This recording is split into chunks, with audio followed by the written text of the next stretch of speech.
बाद स्वागत है। आपसे जो मैं लिखता हूँ यहाँ पे दिख रहा है आपको?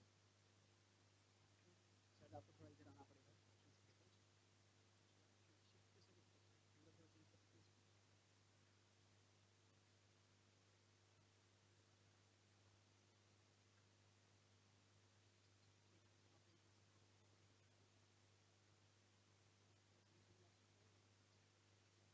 हाँ, अच्छा ठीक है आप कृपया शिफ्ट कर लीजिए थोड़ा सा। अभी आपको दिख रहा है? तो ये जो भगवद गीता का 12वें अध्याय का 15वां श्लोक है, उसके आधार पर हम चर्चा करेंगे आज। तो मैं श्लोक का अर्थ बताता हूँ, फिर हम श्लोक को दोहराएंगे और फिर कुछ चर्चा करेंगे।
मल्टीप्लाई हो जाता है, तो उससे संघर्ष बढ़ जाते हैं।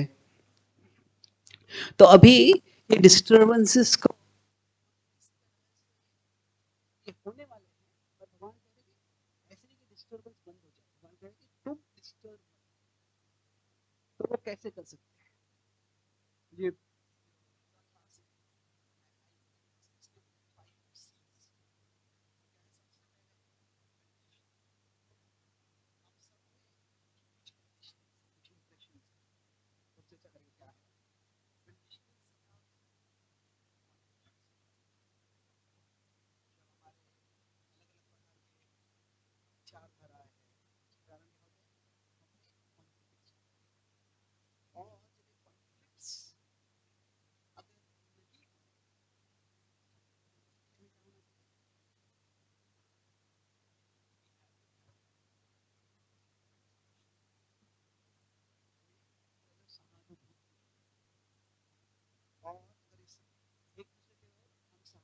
कंपैशन, कंसिडरेशन रखते हैं, इससे क्या होगा, हमारा जो कनेक्शन है वो और स्ट्रॉन्ग, कनेक्शन हमारा संबंध है और डीप।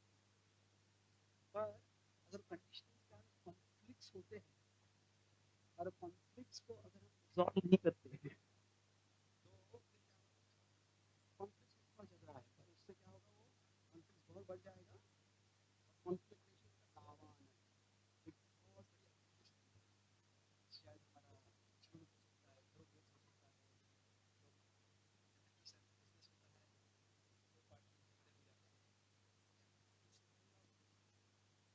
हम देखते हैं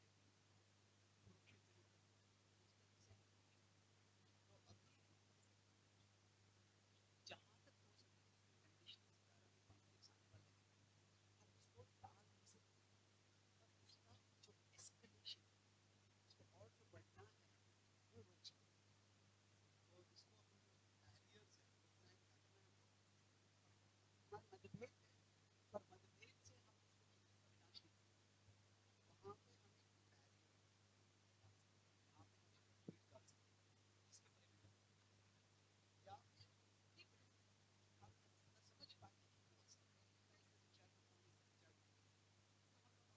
ऐसे विचार करता हूँ, तो हम दोनों दूसरे को सही, यहाँ पे यहाँ पे भी एक और बैरियर या बाउंड्री हम डाल सकते हैं। उससे क्या होगा, हमारा मतभेद है, पर हम किसी को समझ, एक अगर कंडीशनिंग्स तो कॉन्फ्लिक्ट की ओर नहीं जाना है, तो इसके लिए हमें क्या लगता है, इसके लिए हमें टॉलरेंस, सहनशीलता, और अगर कंडीशनिंग से कंपैशन को जाना, तो ये पूरा ट्रेजेक्टरी है नीचे नीचे का जाना, उसको हमें टालना है। और जहाँ तक हमें सबकी कंडीशनिंग है उससे अगर अगर हम वो सहानुभूति, करुणा का भाव, तो उसके लिए यहाँ पे बैरियर, बैरियर मतलब कि दीवार की दिशा में नहीं जाना है। तो मान लीजिए हमारे घर में कहीं पानी, तो अगर पानी की दिशा में जाएगा तो हमें इलेक्ट्रॉनिक्स चाहिए, मुझे उधर पानी जाने का तो हमारे पानी नहीं जाने देना है, तो क्या है, वहाँ पे कुछ ब्रिज बना देंगे, तो ब्रिज बना देंगे तो उधर पानी नहीं जा सकता, और ब्रिज नहीं बना या बंद बना देंगे,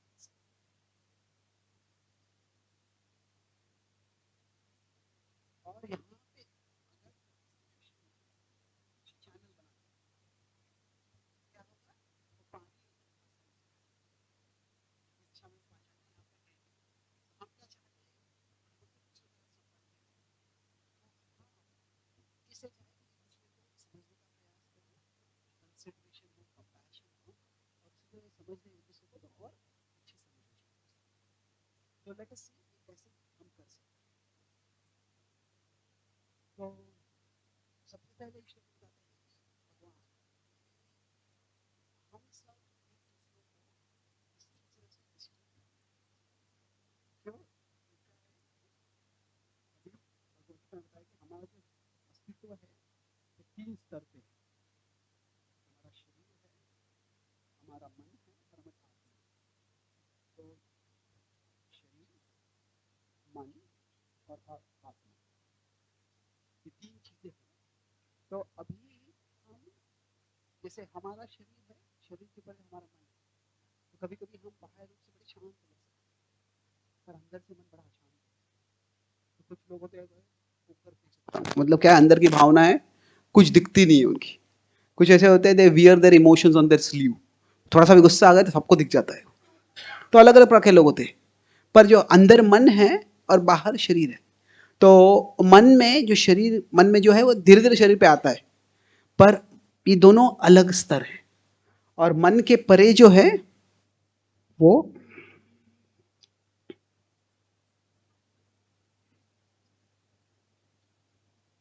ओके। तो ये प्रोजेक्टर है, जब आप मेरे क्लास से बोर हो जाएंगे तो थोड़ा एंटरटेन करेगा आपको, ऑन ऑफ होकर। ओके तो ओके।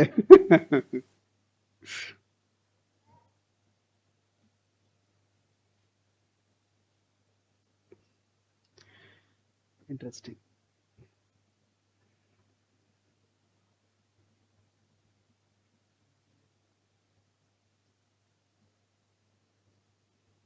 What happened?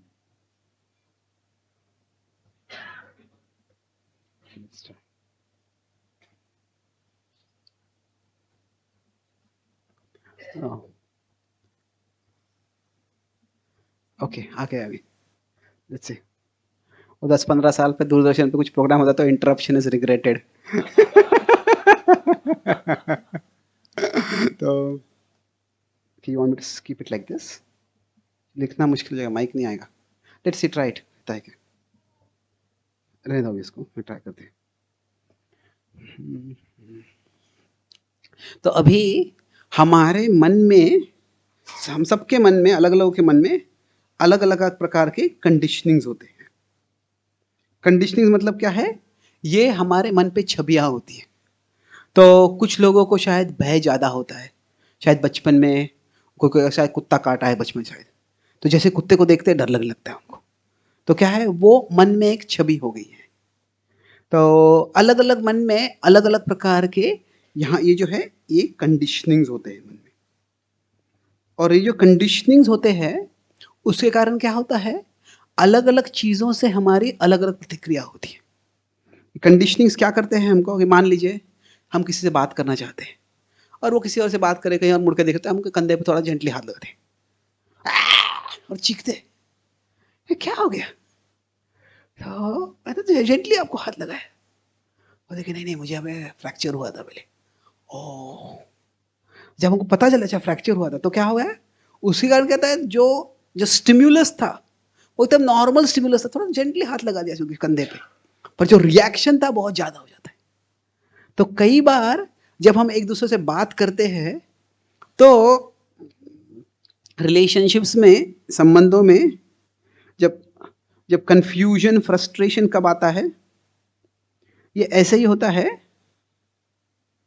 कि हमारी ओर से कुछ स्टिम्युलस, हमने कुछ कार्य किया है और जो कार्य किया है उसके अनुसार अभी हम उसको टच करते तो वो मुड़ेगा, हमसे बात करेगा, हम पीछे करते, पर जो उनका रिएक्शन होता है, स्टिम्युलस करे तो रिएक्शन होता है, पर कभी कभी क्या होता है, स्टिम्युलस इतना सा होता है और उससे जो रिएक्शन आता है वो इतना बड़ा होता है।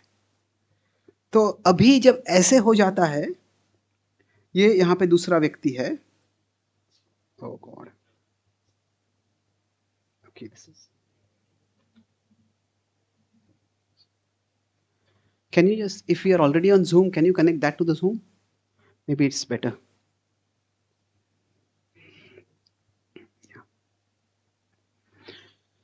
तो जैसे हम समझते हैं किसी के शरीर पे कुछ घाव है तो फिर छोटा सा स्पर्श करते हैं तो उसकी प्रतिक्रिया बहुत बड़ी हो जाती है। तो उसी तरह से क्या है, जैसे शरीर पे घाव होते हैं, अलग अलग लोगों के मन में अलग अलग प्रकार के घाव होते हैं। तो जो कंडीशनिंग होते हैं उसके कारण ऐसे होता है कि वह कभी कभी छोटी सी कुछ बात बोल देते हैं और उस व्यक्ति से प्रतिक्रिया बहुत बड़ी हो जाती है। हम बोले कि तुम ऐसे मत करो, तुम कौन होते हो मुझे बताने वाले, खुद को क्या समझते हो तुम? अरे एक छोटी सी बात बताए तुम इतना क्यों उसे भड़क गए इधर से? तो क्या हो रहा है कि वो, हम कभी लगता है कि you are such unreasonable person, तुमको कुछ बात कर ही नहीं सकते तुम्हारे साथ। पर ज़रूरी नहीं है वैसे। क्या है कि जो हम कुछ बोल रहे हैं उससे उनके अंदर कुछ ट्रिगर हो रहा है, और जो ट्रिगर हो जाता है तो उससे उनकी प्रतिक्रिया हो रही है। तो अभी जो अलग लोगों के अलग अलग कंडीशनिंग्स होते हैं, और जब हम ये कंडीशनिंग्स को समझते हैं, अभी क्या स्पेसिफिक कंडीशनिंग है शायद वो पता नहीं है हमको, पर जो कंडीशनिंग इतना प्रिंसिपल भी होता है कि सब लोगों की अपनी अपनी कंडीशनिंग्स है। मैं न्यूयॉर्क में जा रहा था, एयरपोर्ट पे लैंड करके मैं जा रहा था, मैं तो अचानक मैं चल रहा था और थाड़ किसी से जोर से मेरे सिर पे थप्पड़ जैसे लग गया, तो मैं ऑलमोस्ट गिर गया। हाँ, और फिर खुद को संभाल लिया, फिर मुड़ के मैं चिल्लाने वाला था उस व्यक्ति पे, और फिर मुड़ के देखा तो पहले देखा तो बड़ा धट्टा व्यक्ति, बोला कौन है ये? फिर उसको देखा तो उसके चेहरे से समझ में आ गया उसको डाउन सिंड्रोम है।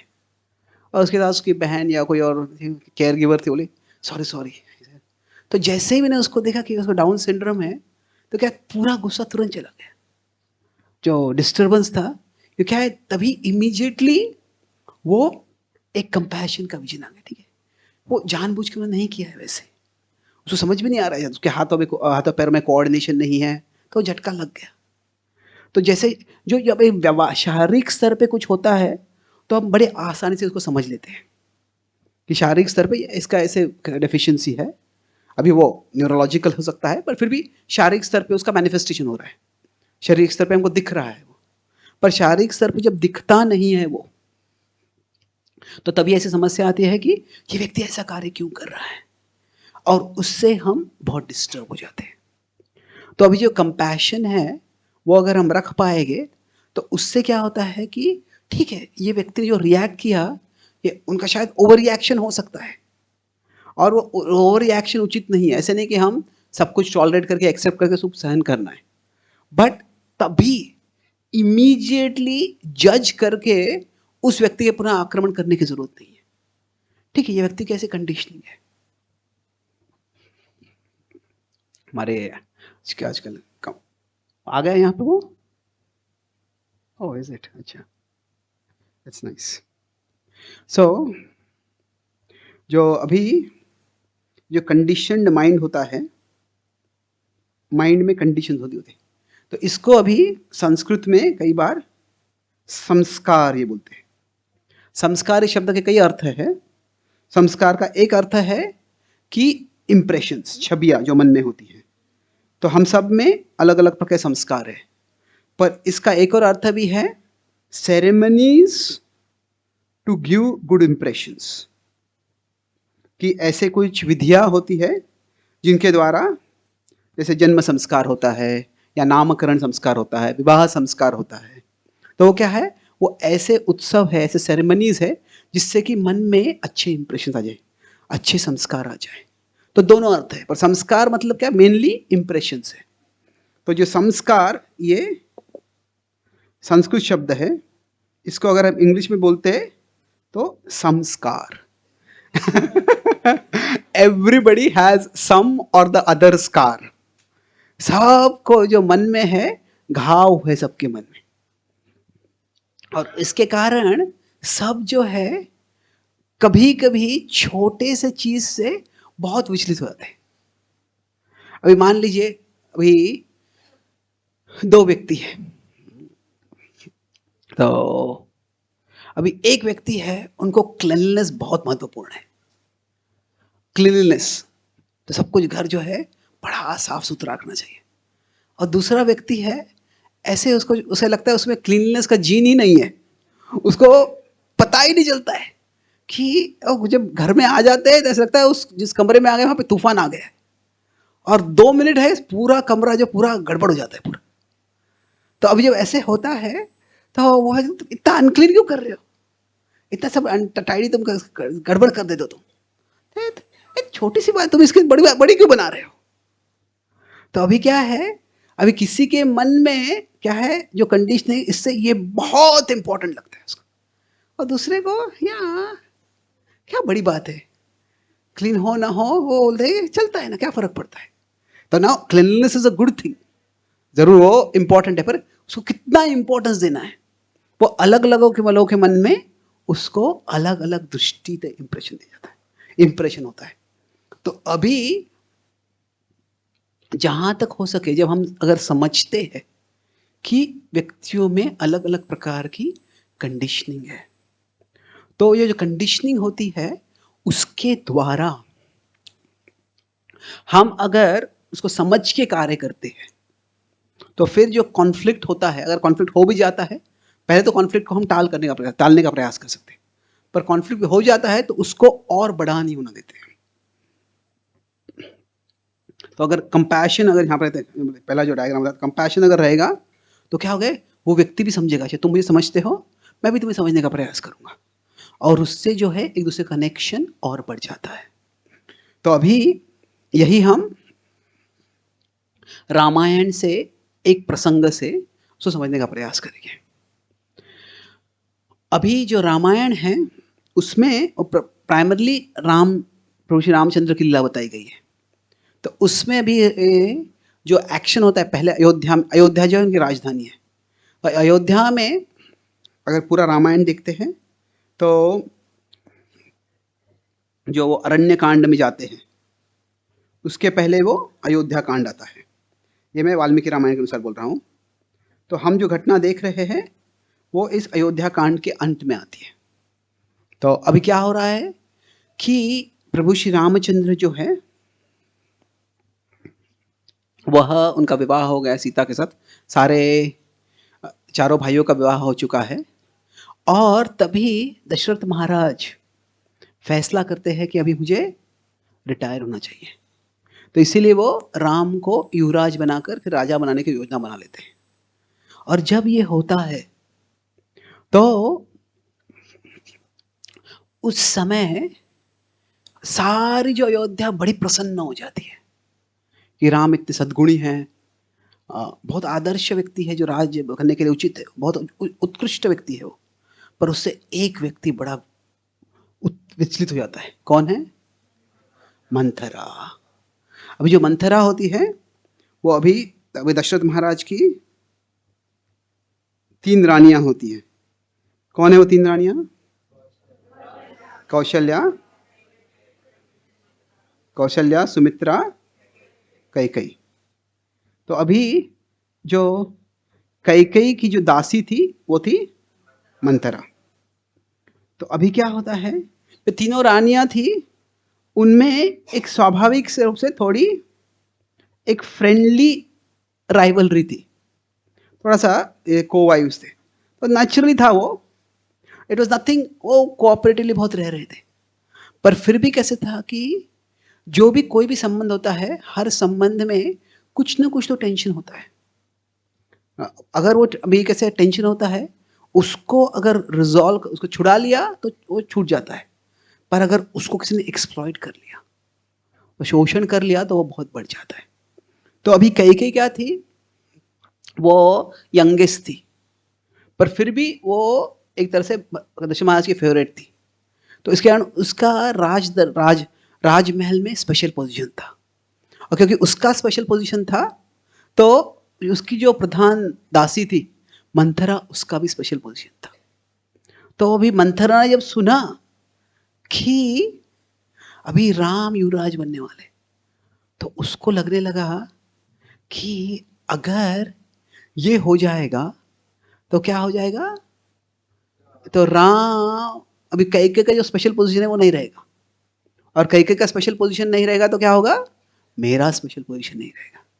अभी उसकी भी बात बुरी नहीं थी, वो थोड़ी कुबड़ी थी, कुबड़ी तो हिंदी वर्ड, कुबड़ थे उसको, वो थोड़ी हंच बैक थी वो।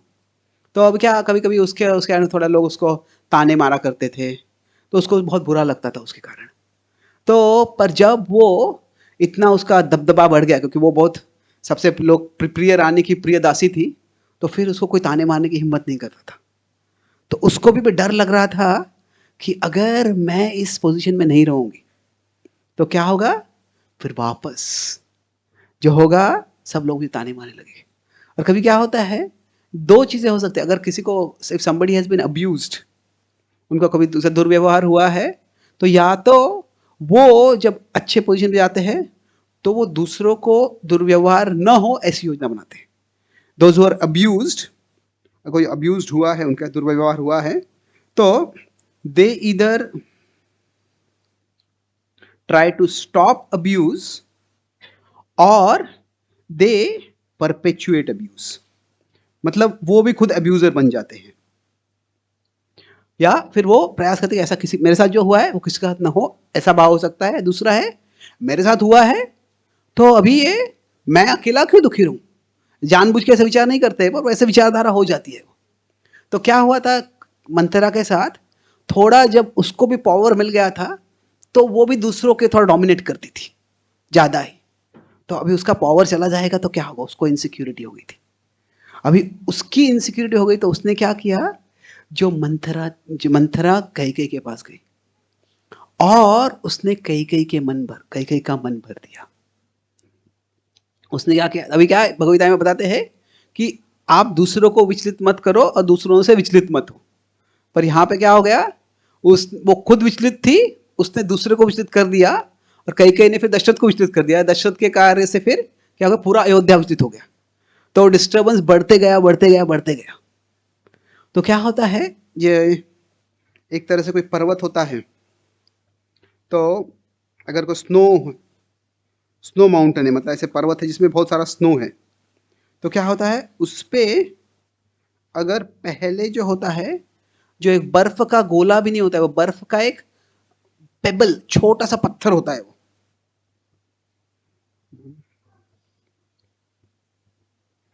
मैं जब कनाडा में कैलगरी में गया था तो वहां पे हम एक यूनिवर्सिटी कैलगरी, वो एक बड़े पर्वत के ऊपर है, तो वहां पे हम जा रहे थे कार ड्राइव से। तो अभी एक्चुअली देखा कैसे वो स्नो पेबल जो रोल होता है, जब से रोल होने लगता है धीरे धीरे बड़ा हो जाता है। बड़ा होता है तो क्या होता है, फिर it becomes a snow stone.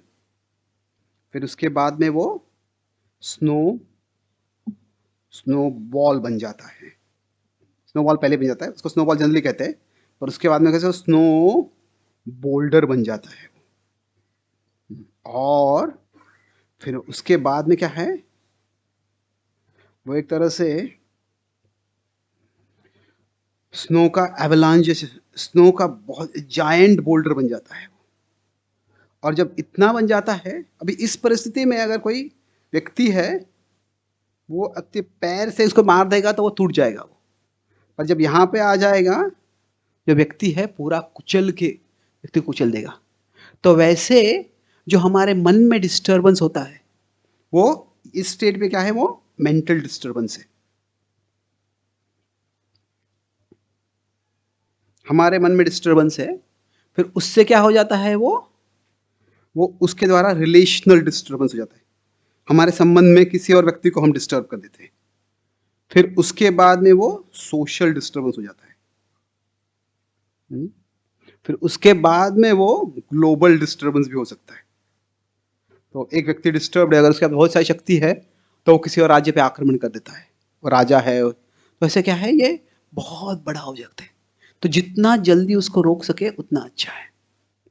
तो अभी वैसे हो रहा था, तो क्या है, मंथरा डिस्टर्ब हो गई, उसने कैकेयी को डिस्टर्ब कर दिया, कैकेयी ने दशरथ महाराज को डिस्टर्ब कर दिया, उससे सारे अयोध्या डिस्टर्ब हो गई बातें। सारा जो है, जब श्री रामचंद्र को वनवास में भेज दिया तो तभी सारी अयोध्या शोक में मग्न हो गई, नकल शक में मग्न हो गई। उसके बाद में दशरथ महाराज भी इतने हताश हो गए कि उनका जीने की कुछ इच्छा ही नहीं रही, अपना शरीर त्याग दिया उन्होंने।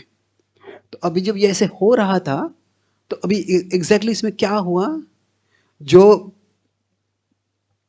कंडीशनिंग थी, अभी एक तरह से स्वाभाविक है कि कैकेयी अभी उसको सीनियर पोजीशन था, तो मंथरा ने उससे कहा कि पता है, मैं बहुत ही डिस्टर्बिंग न्यूज सुना है मैंने। बोला क्या हुआ है, कि मैं तो सुना है कि राम को युवराज बना रहे।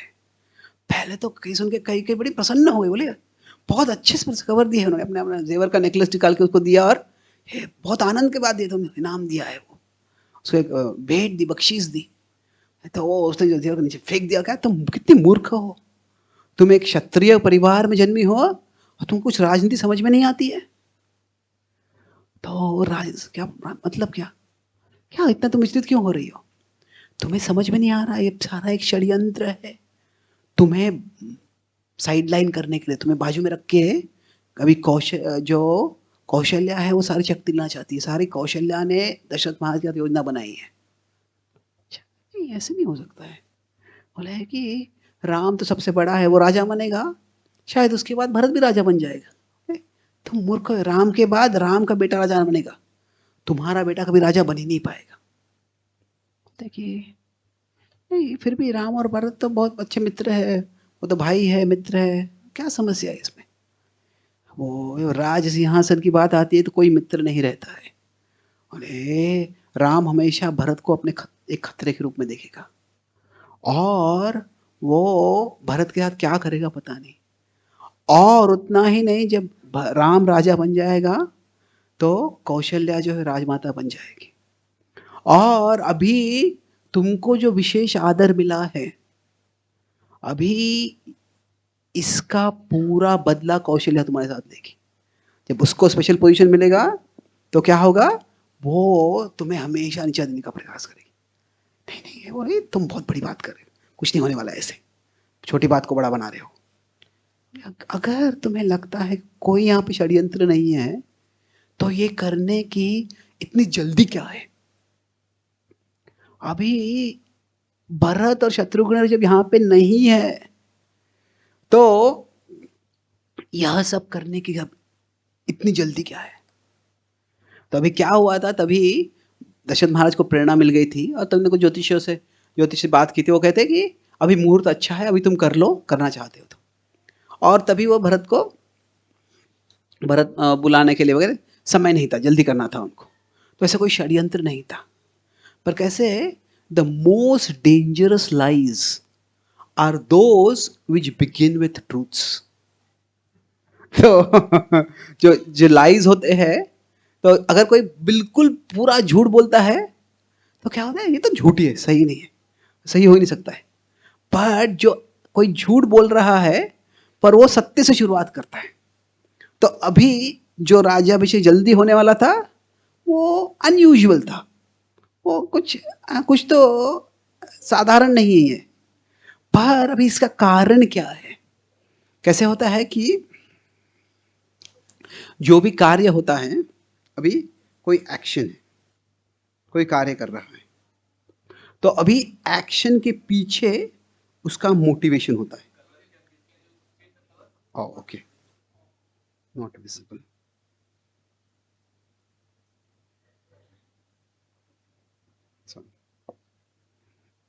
Visible, okay. तो हम क्या होते हैं, लोगों का एक्शन देखते हैं और उसके एक्शन के पीछे उनका मोटिवेशन होता है, वो क्यों ये कार्य कर रहे हैं। तो अभी वो ये कार्य क्यों कर रहे हैं हमको ये पता नहीं होता है। हम जनरली ये एक्शन से मोटिवेशन पे जाते हैं। अगर हम यहाँ पे देख रहे हैं किसी व्यक्ति को तो हम उनका केवल एक्शन देखते हैं। तो अभी उनका जो मोटिवेशन अगर हमको समझना है तो क्या होता है, इसके लिए हम अनुमान करते हैं, इन्फरेंस करते हैं, अनुमान करते हैं, अंदाजा लगाते हैं ये ऐसे क्यों कर रहा है। तो जब हम अंदाजा लगाते हैं तो वो हम हमारे अनुभव के समान के द्वारा, हमारे विचारधारा के अनुसार हम वो अंदाजा लगाते हैं। और ये कैसे होता है, जो व्यक्ति हमें अच्छा लगता है तो उस व्यक्ति के कार्य कुछ होता है कि मान लीजिए कोई हमारा मित्र है जो हम अच्छा संबंध है उनसे, तो अगर वो किसी कार्यक्रम के लिए आते हैं और अगर बहुत खा रहे हैं, वो बहुत खा रहे हैं, तो हमको लगता है कि हम देखें मस्ट बी वेरी हंग्री, बहुत भूखा होगी। और वो व्यक्ति हमको अच्छा नहीं लगता है, कुछ आत्मनियंत्रण है ही नहीं, कितना खाता है वो। तो कोई काफी समय तक सो रहा है, बहुत थक गया होगा, शायद बीमार होगा, नहीं आलसी है। तो क्या है, जो हम इन्फ्लुएंस करते हैं वो क्या होता है, जो हमारा इन्फ्लुएंस हमको लगा रहा है कि हम ये समझ रहे हैं, but influence it is proportional to our likes and dislikes.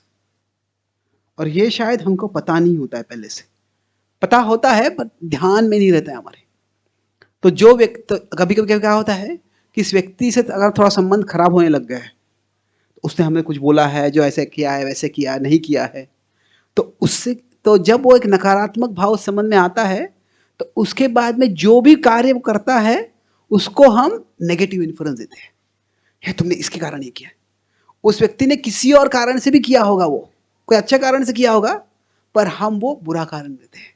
और जब वो बुरा कारण लेते हैं तो क्या होता है, हम उस व्यक्ति की ओर नकारात्मक रूप देखने लगते हैं।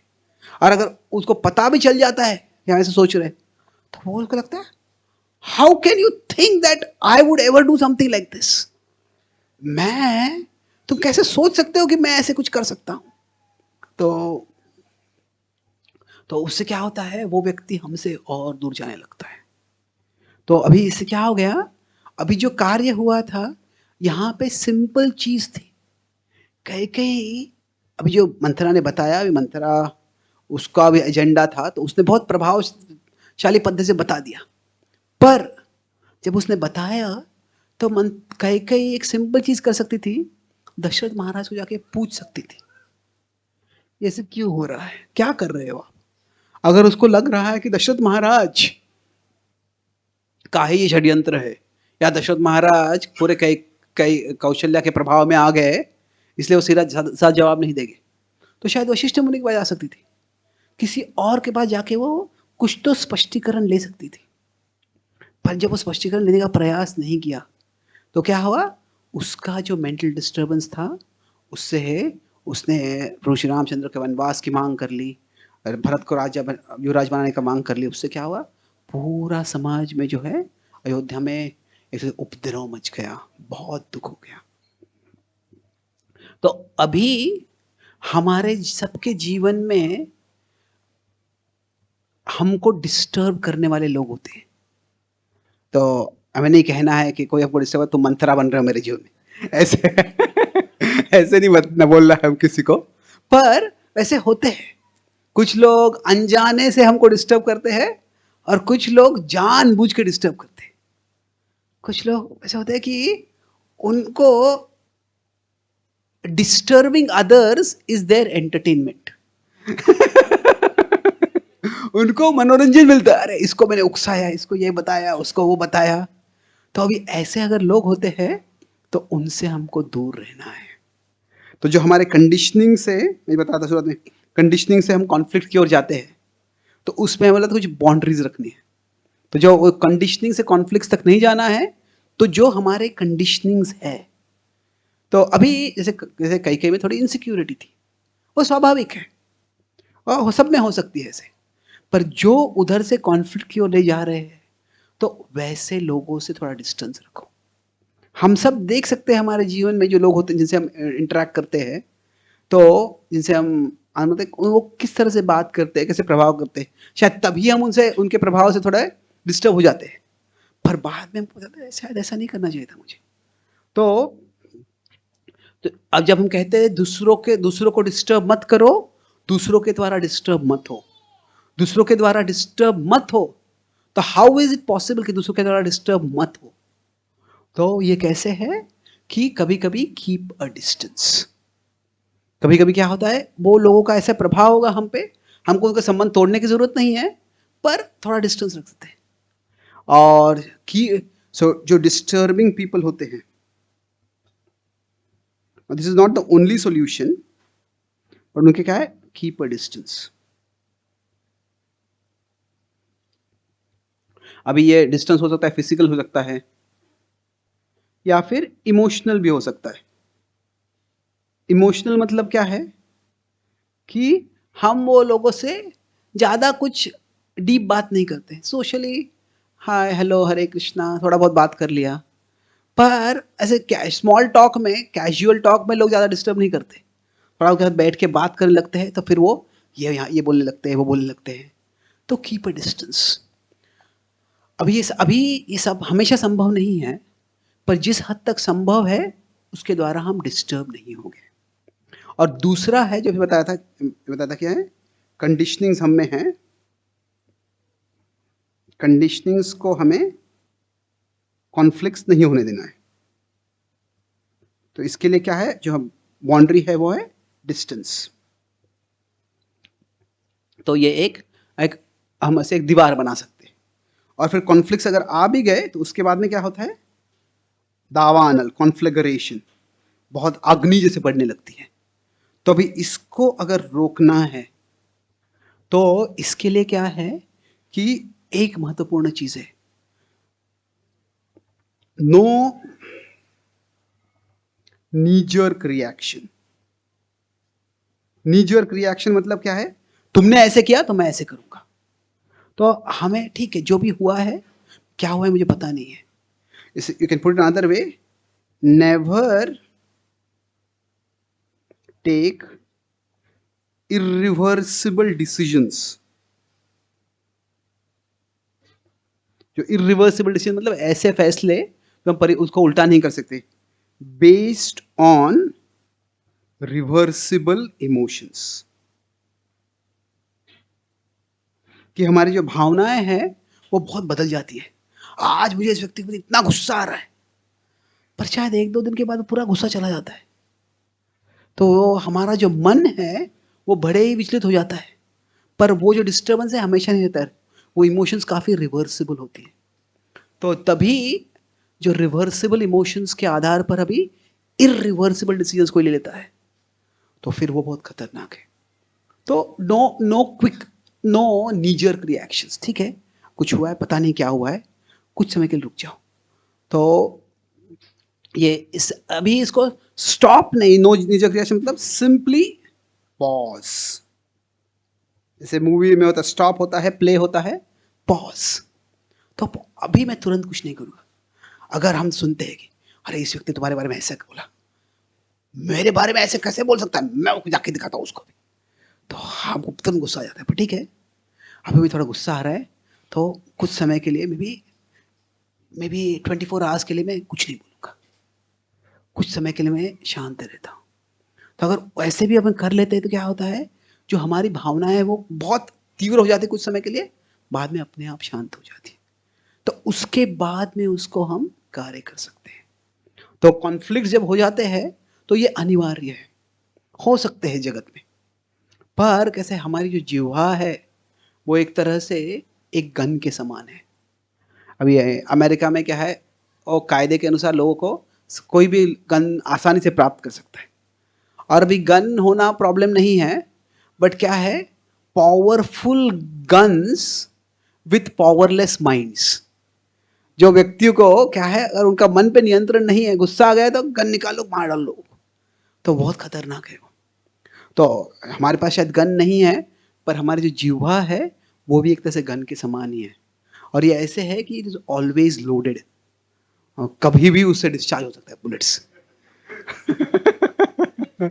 तो और अभी क्या है ना, तो हमारे पास क्या है, ये जिह्वा है, पर ये जिह्वा के साथ हमारे पास सोशल मीडिया आ गया है। तो किसी के बारे में कुछ बुरा हम बोलना है तो न केवल हम, हमारे आजू बाजू के लोग बोल सकते हैं, एक सोशल मीडिया पे पोस्ट कर दिया, सारी दुनिया को पता चल सकता है। तो क्या है, उससे बहुत परिणाम ज्यादा हो सकता है। तो इसीलिए पॉज। अगर मुझे कुछ भी बहुत स्ट्रांग इमोशन आ रहा है, अभी लग रहा है कि इसने ऐसे नहीं करना चाहिए था, कैसे बोला, उसको दिखाना है मुझे, ठीक है, पॉज। सिंपल, अगर 24 आवर्स तक पॉज कर लेते हैं तो अभी हमारी बुद्धि थोड़ी काम करने लगती है। शायद उसी को जाके पूछना चाहिए, या शायद किसी और को जाके पूछना चाहिए। तो उससे क्या हो गया है, नो द्विजते लोको, तो दूसरों दूसरों के द्वारा हम जो है उकसाए नहीं जाएंगे। दूसरों के द्वारा हाँ, वो कैसे उन्होंने कैसे कार्य किया है जिससे डिस्टर्बेंस हो रहा है हमको, पर हम उसके द्वारा डिस्टर्ब होके और वो बढ़ाएंगे नहीं। तो अभी इसके विपरीत, this was the first half of the class. तो ऊपर का ट्रेजेक्टरी जो है क्या है, कंडीशनिंग्स क्या है, कंपैशन, और कंपैशन से एक डीपर कनेक्शन हो सकता है। तो वो कैसे कर सकते हैं हम देखते हैं अभी, कि कंडीशनिंग सब में है ही। तो कंपैशन और फिर डीपर कनेक्शन। तो अभी जब ये बात हुई कि जब कैकेयी ने, what is this, still working, okay good. तो जब कैकेयी ने ऐसे मांग की, तो तभी दशरथ महाराज को कुछ समझ भी नहीं क्या हो गया, कि तुम कैसे मांग कर रही हो, पर कह के कुछ सुनने को तैयार नहीं थे। फिर प्रभु श्री रामचंद्र को बुलाया उन्होंने, और दशरथ महाराज कुछ बोल भी नहीं पाए रामचंद्र। तो कई ने बड़े कोल्ड वॉइस में उसको बताया, ये ऐसे हुआ है, तुम्हें वनवास में जाना है। तो अभी जब ऐसे हुआ, तो अभी एक तरह से बहुत बड़ा अन्याय है ये, कोई भी गलती नहीं है राम की, और फिर भी तुरंत वनवास में भेजा जा रहा है। तो अभी वनवास जो है वो है एक तरह से, बाद में जब भरत आते हैं वापस, तो भरत जब बात कर रहे होते, जब उनको पता चलता है कि राम वनवास गए हैं, तो राम वनवास क्यों गए हैं, वो क्या मतलब है इसका, कि जो अलग अलग प्रकार के पनिशमेंट्स होते हैं, कोई गुनाह करता है तो उसकी सजा होती है, तो एक तरह से सबसे कठोर सजा जो है वो एग्जीक्यूशन है, कि उस व्यक्ति को मार डालो। पर एग्जीक्यूशन से सिर्फ एक जगह नीचे है, एग्जाइल। तो जो एग्जाइल है मतलब क्या है, एग्जीक्यूशन में तुम्हारे पास सब कुछ तुम्हारी जान के साथ ले लो, पर एग्जाइल मतलब क्या है, तुम्हारी जान को छोड़ के तुम्हारे पास सब कुछ है, वो सब कुछ ले लो। तो जैसे अभी आजकल के समाज में, आजकल के जीवन में, कोई किसी कंट्री में जाता है, कुछ गुनाह करता है, तो उसको डिपोर्ट कर देते हैं, तुम यहाँ से निकल जाओ। फिर भी वक्त पैसे लेके आ सकता है, बहुत कुछ लेके आ सकता है। एग्जाइल मतलब लगभग कुछ भी ले भी ना चले जाओ। तो एक तरह से कुछ भी गलती नहीं की है, और पुरुष रामचंद्र को उन्हें वनवास भेज दिया। तो अभी क्रोध तो स्वाभाविक रूप से हो सकता है, और होना भी चाहिए, ये स्वाभाविक है। पर प्रभु श्री रामचंद्र ने जो प्रतिक्रिया, जैसे ही वो वहां पे गए, जैसे वो कमरे में गए, कभी कभी क्या होता है, दो लोगों में अगर झगड़ा हो रहा है और हम उस कमरे में जाते हैं, तो दोनों कुछ बोल नहीं रहे हैं, पर बिना कुछ बोल के वो बहुत कुछ बोल रहे हैं। तो कभी कैसे वो कमरे में जाते हैं तो इतना टेंशन होता है, ऐसे लगता है कि वो टेंशन को काट के मुझे अंदर जाना पड़ रहा है। You can feel the tension in the room. जैसे राम गए उस कमरे में, तो यहाँ पे कुछ तो भी गड़बड़ है। और जब कैकेयी ने इस तरह से बताया, तभी राम क्रोधित हो सकते थे, पर उन्होंने क्या कहा, कहे आज तक तो मैं सोचता था कि मैं हमेशा तुमको मेरी माँ के समान देखा है, और मैं सोचता था कि तुमने भी मुझे अपने पुत्र के समान देखा है, पर आज मुझे बड़ा दुख हुआ ये देखकर कि तुमने मुझे अपना पुत्र कभी माना ही नहीं है। तो अभी क्या होता है कि जब ऐसे बोल रहे हैं, तो कैकेयी को लगे उसकी निंदा होगी, भर्त्सना होगी, तो वो सहम जाती। तभी राम ने कहा कि ये राज्य तो इतनी छोटी सी चीज है, अगर तुम्हें राज्य भरत को देना था तो दशरथ महाराज के पास जाने की जरूरत भी क्या थी, तुम बस मेरे पास आ जाती, मैं तुरंत राज्य दे देता था। तो क्या होता था, उससे कैकेयी का जो कैसे होता है, जब कोई डिफेंस में होता है तो अटैक के लिए रेडी होता है, वो उसको लगता है मुझ पे आक्रमण हो रहा है, तो आक्रमण करने के तैयार हो जाता है। तो Ram almost like by this took the wind out of her sails. जो उसका जो गुस्सा था वो पूरा चला नहीं गया, पर वो काफी कम हो गया। और फिर उसके बाद में वो लक्ष्मण से मिलते हैं। अभी जो लक्ष्मण है उसका एक गुण है, क्या है, क्रोध हो जाता है उनको, जल्दी से गुस्सा आ जाता है। तो अभी लक्ष्मण को जब पता चला, बोले वो इतना गुस्सा हुए, बोले कि ये दशरथ महाराज, बोले कि दशरथ महाराज को अपने पिता भी नहीं बोलते, जो राजा है अपनी जवान रानी के लोभ में, वो के मोह में पागल हो गया है। तो वो कहने लगे ऐसे व्यक्ति को राज्य करने का ही कोई अधिकार नहीं है, तो हम सब वी विल रिवॉल्ट और हम राज्य तुमको दे देंगे। तो प्रभु श्री रामचंद्र कहने लगे कि मैं दशरथ महाराज के साथ था, और जो उन्होंने किया, it was not out of infatuation, it was out of obligation.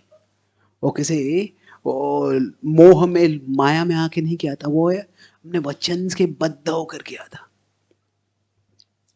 तो फिर अभी क्या, अगर किसी को गुस्सा आ रहा है ना, तो अगर इस व्यक्ति के प्रति गुस्सा नहीं करते, किसी और व्यक्ति के प्रति गुस्सा करना है। तो फिर अभी पहले तो उनको लक्ष्मण को दशरथ महाराज पर गुस्सा आ गया था, तो बोले ये कैकेयी कितनी पत्थर जैसे हृदय वाली बन गई, तुमने तो हमेशा उससे इतना आदर किया है, वो कैसे ऐसे कर सकती है? तो तभी राम ने कहा कि हे लक्ष्मण, कैकेयी के बारे में बुरा मत कहो। तुम जानते हो कि कैकेयी के जो के प्रति मेरा जो प्रेम था वो बिल्कुल गंगा के प्रवाह के समान था। तो अभी लक्ष्मण मानने के मूड में नहीं था। वही समझ में नहीं आ रहा है, एक रात में गंगा सूख कैसे गई?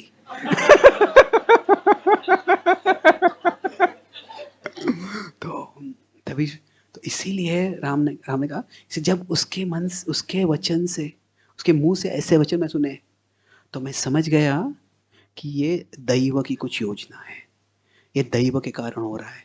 कैकेयी ऐसे नहीं कर सकती है। लक्ष्मण अभी तक मानने को तैयार नहीं था। वो कहने यार, कायर जब अन्याय होता है, अत्याचार होता है, उसको दैव बोल के स्वीकार कर लेते हैं।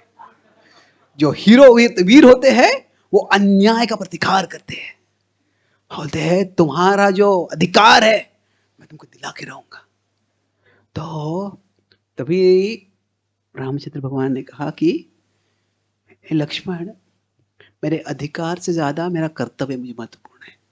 मेरे पिता के प्रति मेरा कर्तव्य था, उसको पूर्ण करने के लिए मैं राज सिंहासन पर चढ़ने के लिए तैयार था। और मेरे पिताजी का प्रति मेरा सेवा भाव है, कर्तव्य पूर्ण करने के लिए मैं अभी जंगल में जाऊंगा। तो मैं मेरा जो फैसला ये दैव के आधार पर नहीं ले रहा हूं, कर्तव्य के आधार पर ले रहा हूं। तो मेरा कर्तव्य क्या है? तो अभी इस तरह से क्या हुआ, जब कोई कॉन्फ्लिक्ट बढ़ ही गया है, अभी उसको अगर हम प्रतिकार करते हैं तो और बढ़ जाएगा। तो प्रभु श्री रामचंद्र का पूरा भाव ये था कि वो अभी जो हो रहा है उसको और बढ़ाओ मत, और बढ़ाओ मत।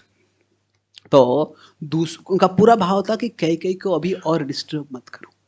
वो अभी इस परिस्थिति में है कि वो किसी से सुनने को तैयार नहीं है। तो अन्याय हो रहा है, कब तक सहन कर सकते हैं? पर यहाँ पे उनका भाव क्या था, जो हो रहा है वो दैव के अनुसार हो रहा है।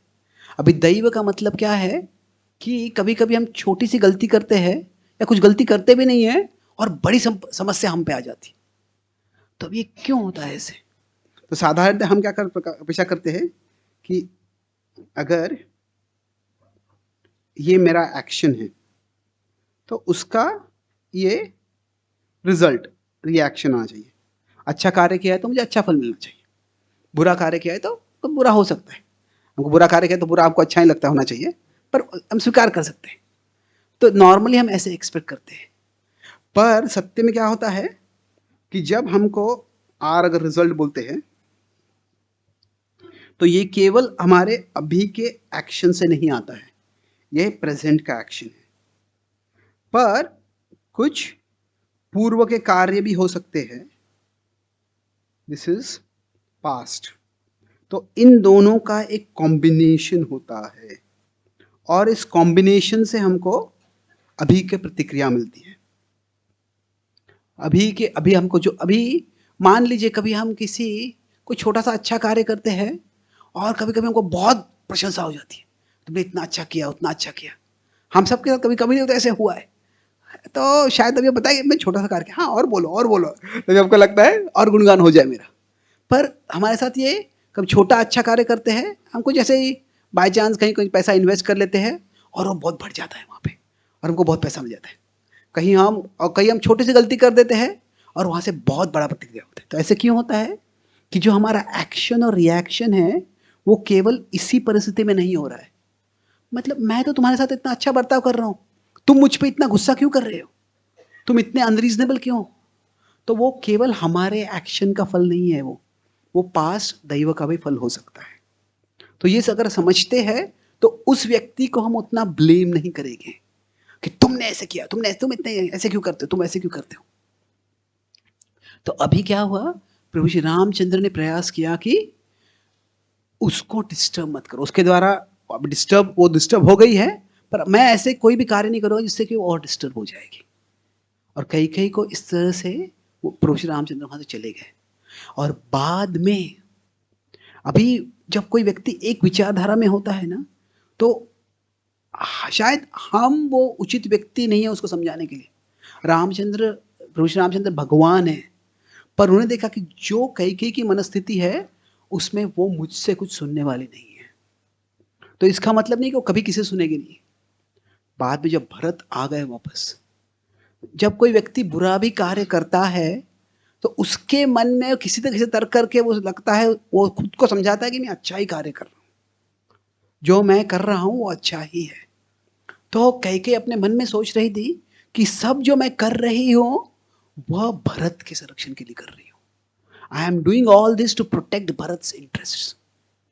और फिर जब भरत आ गए, और जब भरत आए तो कैकेयी ने उसे बताया कि अभी दशरथ महाराज की मृत्यु हो गई है और अभी तुम्हें राज्य की जिम्मेदारी स्वीकार करनी है।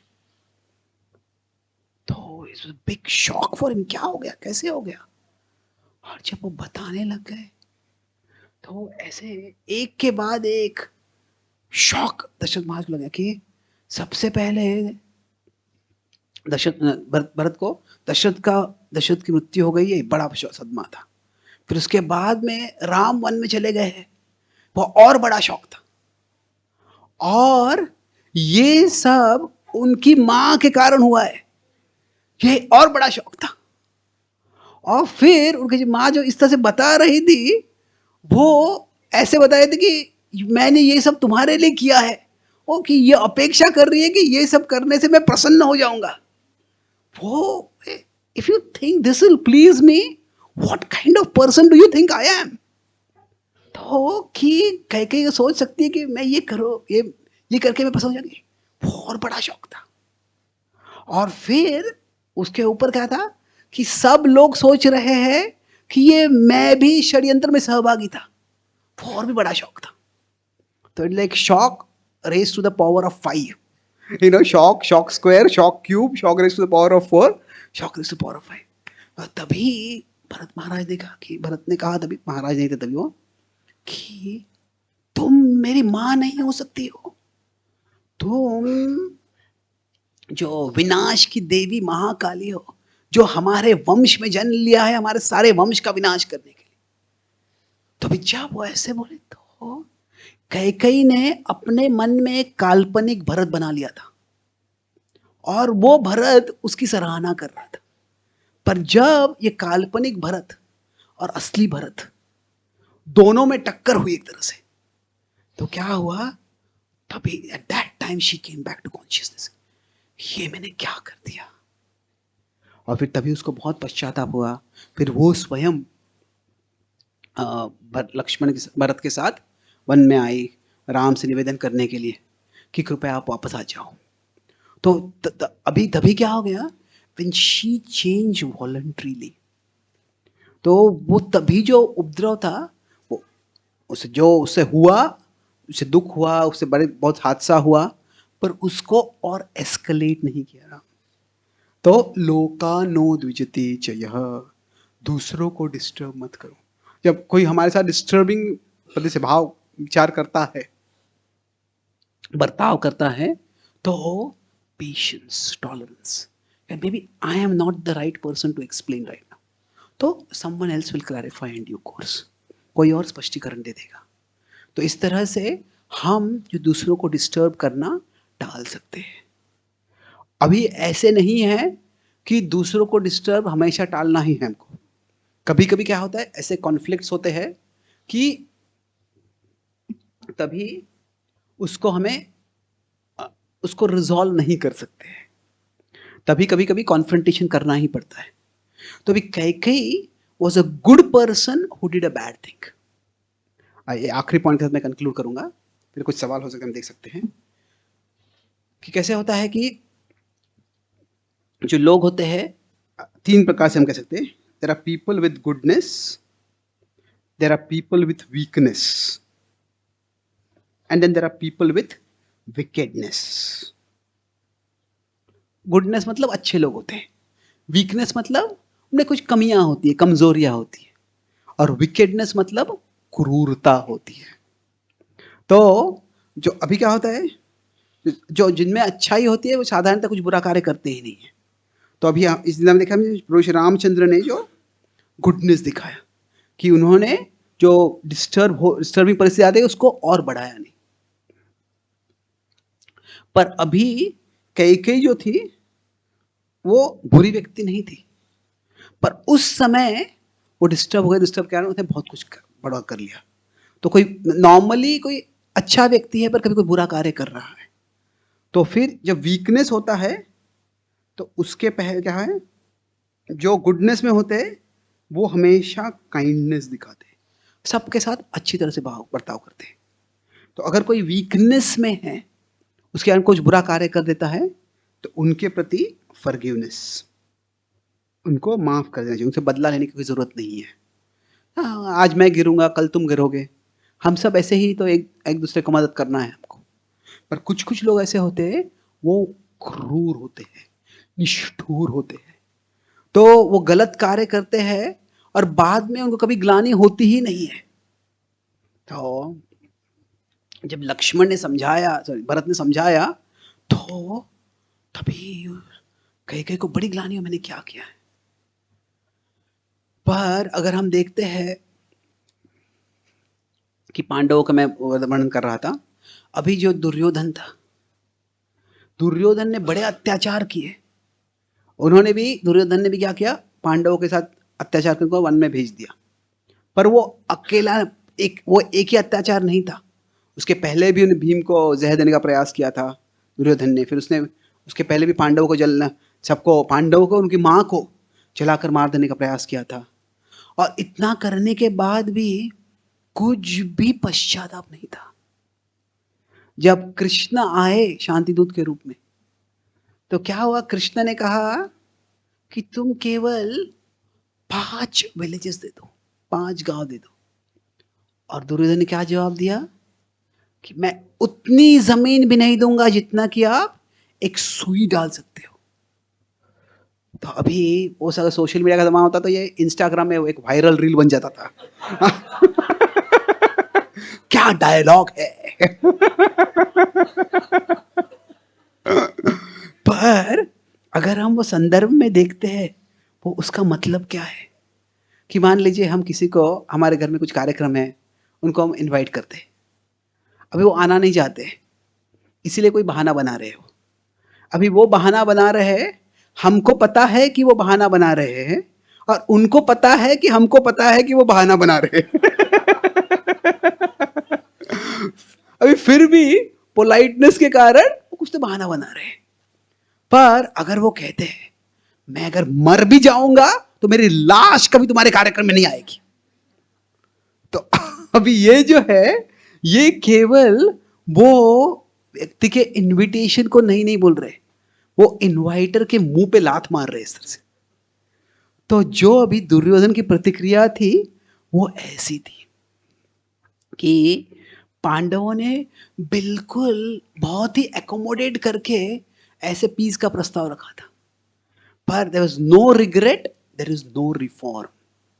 जनरली अगर कोई वीकनेस के कारण गलती करता है, मिस्टेक होता है, तो सॉरी, वीकनेस और विकेडनेस में फर्क क्या होता है, कि देयर इज रिग्रेट इंटरनली, कि अंदर से कुछ तो उसको बुरा मैंने नहीं करना चाहिए था, और रिफॉर्म एक्सटर्नली, बाह्य से वो परिवर्तन करने का प्रयास करता है।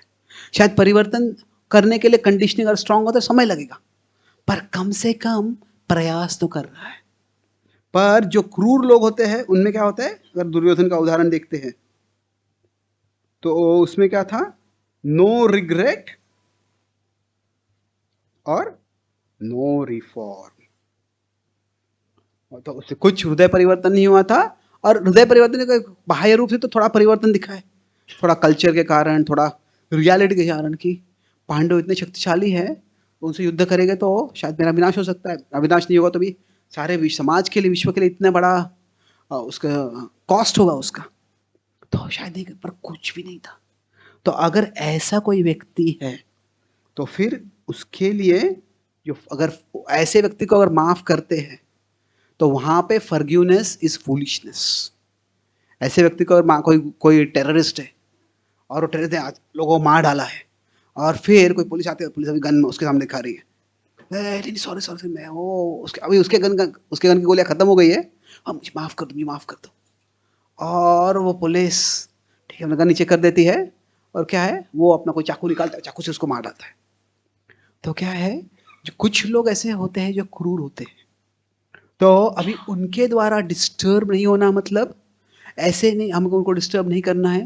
अभी पांडव का उद्देश्य जो उन्होंने आक्रमण किया, जो युद्ध किया कुरुक्षेत्र का, वो भी उसका उद्देश्य ये नहीं था कि उनको बदला लेना था।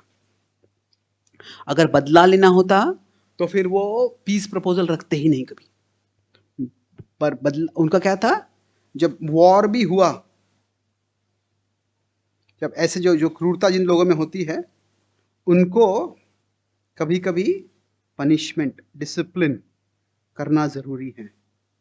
पर जब वो करते हैं उसका उद्देश्य जो है वो है जस्टिस, नॉट रिवेंज। बदला नहीं है, न्याय के लिए। पर अधिकांश जगह में जो हमारे संबंध होते हैं उसमें बहुत कम लोग क्रूर होते हैं। है दुनिया में लोग ऐसे, पर ज्यादा लोग नहीं होते वो। तो अधिकांश हमारे संबंध में हम समझते हैं कि व्यक्ति में कंडीशनिंग्स है, वीकनेसेस है, और जो कमियां हैं, जो कमजोरियां हैं, वह उनकी कमजोरियों को हम सहन करने का प्रयास करते हैं। वो जहां तक हो सकता है हमारी कमजोरी को वो सहन करने का प्रयास करते हैं।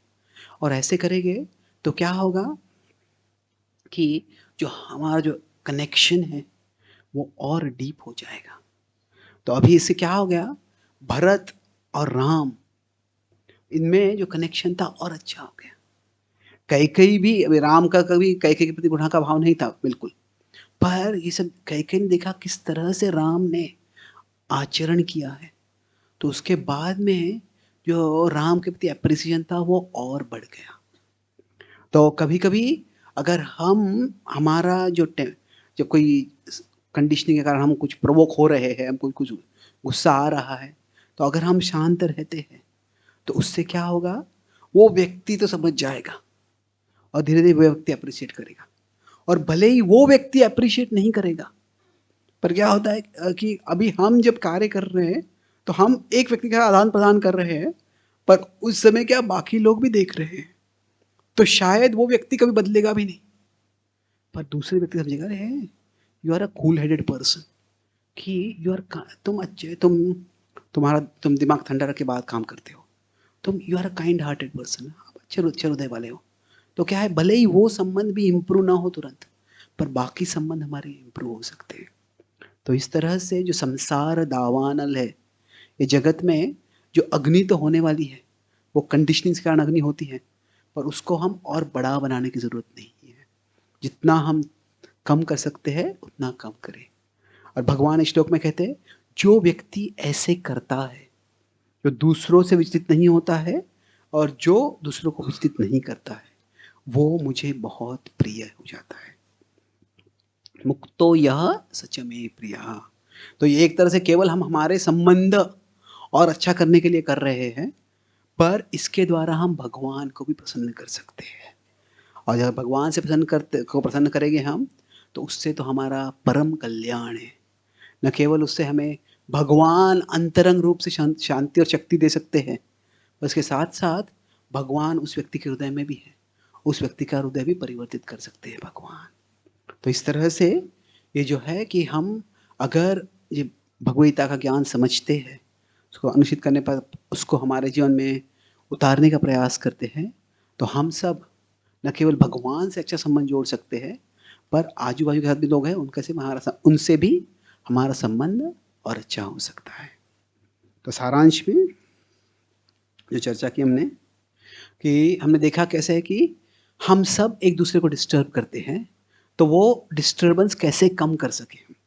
तो मतलब मैं अगर यहाँ पे हूँ तो मेरी ओर से डोंट डिस्टर्ब, वो कैसे कर सकते हैं, और उनके तरह डोंट गेट डिस्टर्ब, तो ये कैसे कर सकते हैं, इसके बारे में हमने चर्चा की प्राइमरीली। और यह समझने के लिए ये जो एक मेन डायग्राम था, सबसे पहले हम समझते हैं कि सबके पास कुछ न कुछ तो कंडीशनिंग्स है। सब लोग आत्मा है, सब लोग के आत्मा के आजू में मन है, और मन में अलग अलग प्रकार के कंडीशनिंग्स है। तो कंडीशनिंग्स मतलब क्या बेसिकली, कंडीशनिंग मतलब उससे क्या होता है कि ये जो है संस्कार, जैसे बताया कि basically small action and huge reaction, ऐसे होता है कि वो व्यक्ति जैसे रीजनेबल व्यक्ति कार्य करना चाहिए वैसे नहीं करता है। हम किसी को स्पर्श कर देते हैं, चिल्लाता है वैसे। तो अगर हम समझते हैं कि जब लोग ऐसा कार्य कर रहे हैं, जो है ऐसे इतना गुस्सा क्यों होते हैं, तुम इतना ऐसे क्यों कर रहे हो, वैसे क्यों कर रहे हो, तो it's not that they are bad people, it's not that they are foolish people, वो कंडीशनिंग्स है, उनके मन को कुछ घाव लगे हुए हैं। तो ये इतना ही अगर हम समझ जाएंगे तो फिर क्या हम खुद कम से कम ओवर रिएक्ट नहीं करेंगे। तो अगर हम ओवर रिएक्ट करते हैं तो क्या होता है, और ओवर रिएक्ट नहीं करते हैं तो क्या होता है, उसके बारे में चर्चा की। तो ये कंडीशनिंग्स तो सब में है, पर कंडीशनिंग से अगर नीचे जाते हैं तो क्या होता है, कॉन्फ्लिक्ट्स आते हैं। पर अगर यहीं पे अगर हम एक ऐसे वॉल बैरियर बना लेते हैं, तो इसमें क्या है, इसमें हम सहन करना, टॉलरेंस। और अगर कॉन्फ्लिक्ट्स भी होते हैं तो अभी थोड़ा झगड़ा हो गया है, उसने ऐसे बोल दिया, मैंने ऐसे बोल दिया, पर उसको हम और बढ़ाते नहीं हैं। ये एक बड़ी दावाग्नि कॉन्फ्लिग्रेशन जो है वह अगर नहीं होना है तो इसके लिए क्या है, सॉरी, या इसको क्या है, पॉज। ठीक है, मुझे कार्य करना है पर तुरंत नहीं करना है। No irreversible actions based on reversible emotions. तो यह इस तरह से जो है, जो समस्या आ भी रही है तो उसको हम और बढ़ा नहीं देना चाहिए। तो हम देखा कि ऐसे नहीं हुआ कैकेयी और मंथरा के घर में। तो मंथरा डिस्टर्ब थी, उसने कैकेयी को डिस्टर्ब कर दिया, और फिर वो एक डिस्टर्बेंस से पूरे समाज में डिस्टर्बेंस हो गया। तो ये हमको यहाँ तक हो सके इसे अवॉइड करना है हमको। और दूसरा है जो आखिरी पॉइंट हम देखा, जो प्रभु श्री रामचंद्र के उदाहरण से हम देखा, क्या क्या है कि कैसे हम कंडीशनिंग्स भी अगर है तो हम क्या कर सकते हैं, कंडीशनिंग्स में हम कंपैशन से देख सकते हैं। ठीक है, जो जो व्यक्ति है शायद क्यों कर रहा है मुझे पता नहीं है, शायद ये दैव का कुछ कार्य है, मेरे पूर्वजन्म में कुछ कर्म है।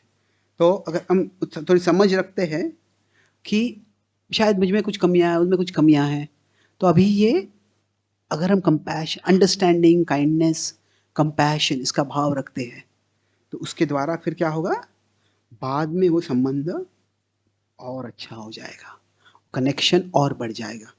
और तो इसके लिए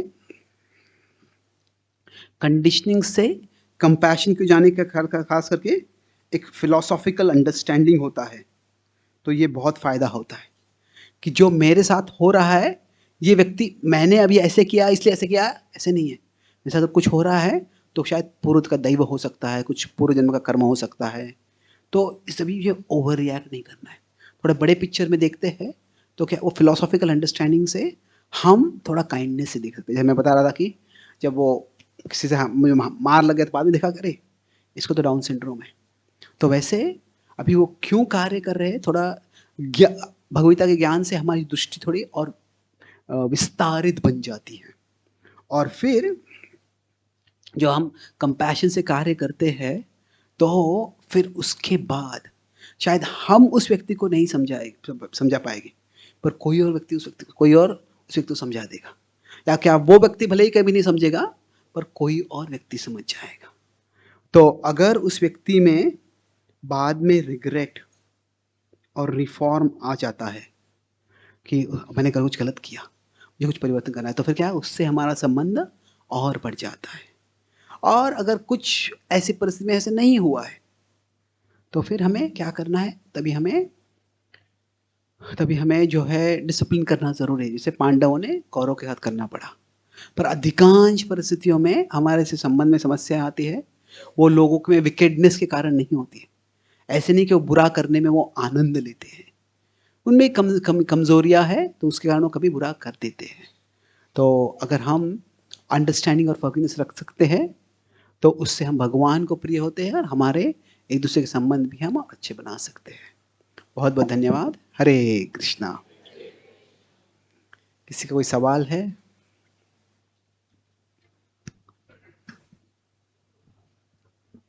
हरे कृष्ण। अगर किसी का कोई प्रश्न है तो प्रभु जी से पूछ सकते हैं।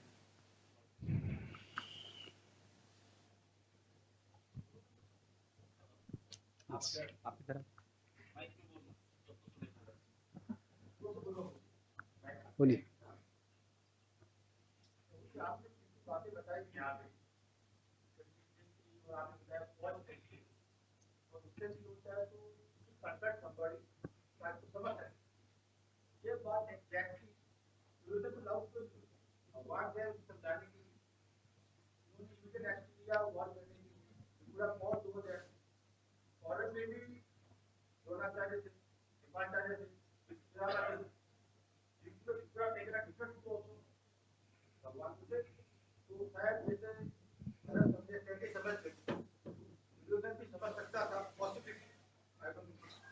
क्या तो ये पॉसिबिलिटी हो सकती थी कि दुर्योधन भी समझ सकता था?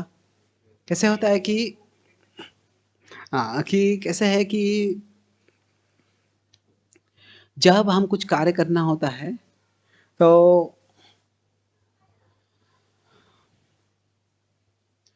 सी इन एवरी रिलेशनशिप, हर संबंध में होता है, उसमें एक होप होता है और एक हॉरर होता है। जब हम किसी संबंध जोड़ते हैं तो our hope is that that person will change for the better, कि वो और अच्छे बनेंगे, और न केवल वो अच्छे बनेंगे, शायद उस व्यक्ति से संबंध होके हम भी और अच्छे बनेंगे। तो हर संबंध का ये होप होता है और हर संबंध का एक हॉरर होता है कि मैं इस व्यक्ति से अभी ये संबंध जोड़ रहा हूं, पर शायद ये व्यक्ति भविष्य में बुरा बन जाएगा और शायद उसके प्रभाव से मैं बुरा बन जाऊंगा।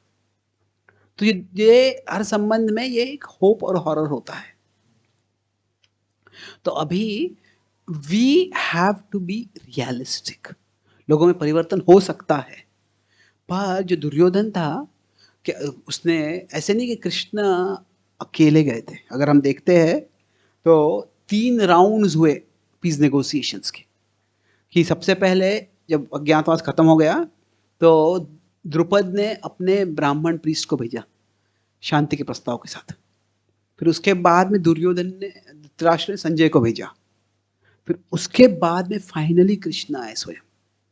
और इसके पहले भी जो हस्तिनापुर में अनेक ऋषि मुनि आए थे, परशुराम जी आए थे, व्यासदेव आए थे, अगस्त्य मुनि आए थे, बहुत से ऋषि मुनि, सबने दुर्योधन को उपदेश देने का प्रयास किया। तो किसी की बात वो बिल्कुल सुनने को ही तैयार नहीं था। तो अभी ये जो केवल एक पारिवारिक झगड़ा होता तो उसका इतना परिणाम नहीं होता था, पर दुर्योधन इफेक्टिवली वो राजा था, राजकुमार था, पर धृतराष्ट्र काफी कमजोर थे। तो दुर्योधन राज्य कर रहा था। तो अगर ऐसे व्यक्ति, जो व्यक्ति अपने ही परिवार की किसी स्त्री को पब्लिकली अपमान करने के लिए तैयार है, अगर वैसे व्यक्ति को बिल्कुल अनचैलेंज्ड पावर दिया जाए। जब पांडव वनवास में थे तभी दुर्योधन जानता था कि पांडव वापस आने वाले, इसीलिए जो राज्य कर रहा था वो तभी ज्यादा कुछ अत्याचार एक्सप्लॉयटेशन उसने किया नहीं। क्यों? क्योंकि उसको पब्लिक सपोर्ट चाहिए था, जानता था कि वो पांडव से चैलेंज आने वाला है। पर अगर पांडव बिल्कुल अब कुछ भी परवाह नहीं, ठीक है तुमको राज्य करना है, तुम राज्य करते रहो, हम कुछ नहीं करेंगे, तो वो उससे क्या होता था, उससे न केवल पांडव के प्रति अन्याय होता था, but the Pandavas would have cleared the road for Duryodhan to do atrocities to everyone else. Duryodhan को कोई रोकने वाला नहीं रहता था और वो किसी के प्रति भी अत्याचार कर सकता था। तो इसीलिए वो जो युद्ध हुआ वह it was the last course of action, कोई और पर्याय बचा ही नहीं था उस समय। तो कभी कभी ऐसे होता है, जैसे मैं विकेटनेस बता रहा था, कुछ लोग ऐसे होते हैं कि वो कभी कुछ बात मानते ही नहीं है। पर पांडवों का ऐसा था कि पांडवों ने बदले के भाव से नहीं किया, इसलिए युद्ध हो गया। उसके बाद में उन्होंने धृतराष्ट्र को कुछ नहीं किया, धृतराष्ट्र को आदर दिया उसके बाद भी, क्यों? वो जानते थे धृतराष्ट्र जो वो क्रूर नहीं था, कमजोर था, तो जब तक उसकी दुर्योधन के प्रति आसक्ति थी वो भी बुरा कार्य कर रहा था, करने में सहमति दे रहा था। पर दुर्योधन चला गया तो फिर उसको उसके प्रति कुछ, उसको दुर्योधन धृतराष्ट्र को सजा देने की कोई जरूरत नहीं थी। तो इसीलिए समटाइम्स जो कॉन्फ्रंटेशन है वो अनअवॉइडेबल है। ऐसे तो फॉरगिवनेस जरूरी है, definitely a good thing, but forgiveness या पीसफुलनेस उससे सारी समस्याओं का हल होगा ऐसा जरूरी नहीं है। Okay, yes please.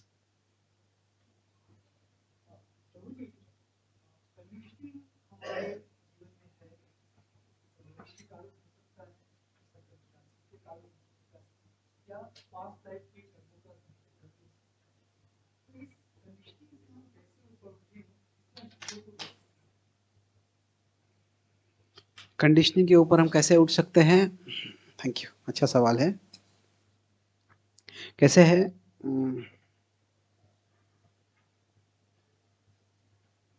अभी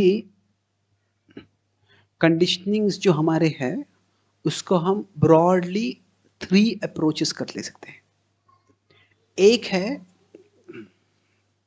कि हमारा ही दृढ़ संकल्प करते हैं मैं ऐसे नहीं करूंगा, और कभी कभी कुछ फैसला कर सकते हो जाता है वो, कि मैं ये नहीं करने वाला हूँ, नहीं करने वाला है। कुछ लोग शायद शराब पी रहे होते हैं, फैसला कर लेते हैं कि ये शराब बुरी आदत है, मैं छोड़ दूंगा, कुछ लोग छोड़ देते हैं, और अगर ऐसे हो गया तो बहुत अच्छा है। पर कभी कभी उससे नहीं होता, ये डिटर्मिनेशन इसको कह सकते हैं, उस व्यक्ति में वो कन्विक्शन आ जाता है कि मुझे करना ही है, ये छोड़ना ही है।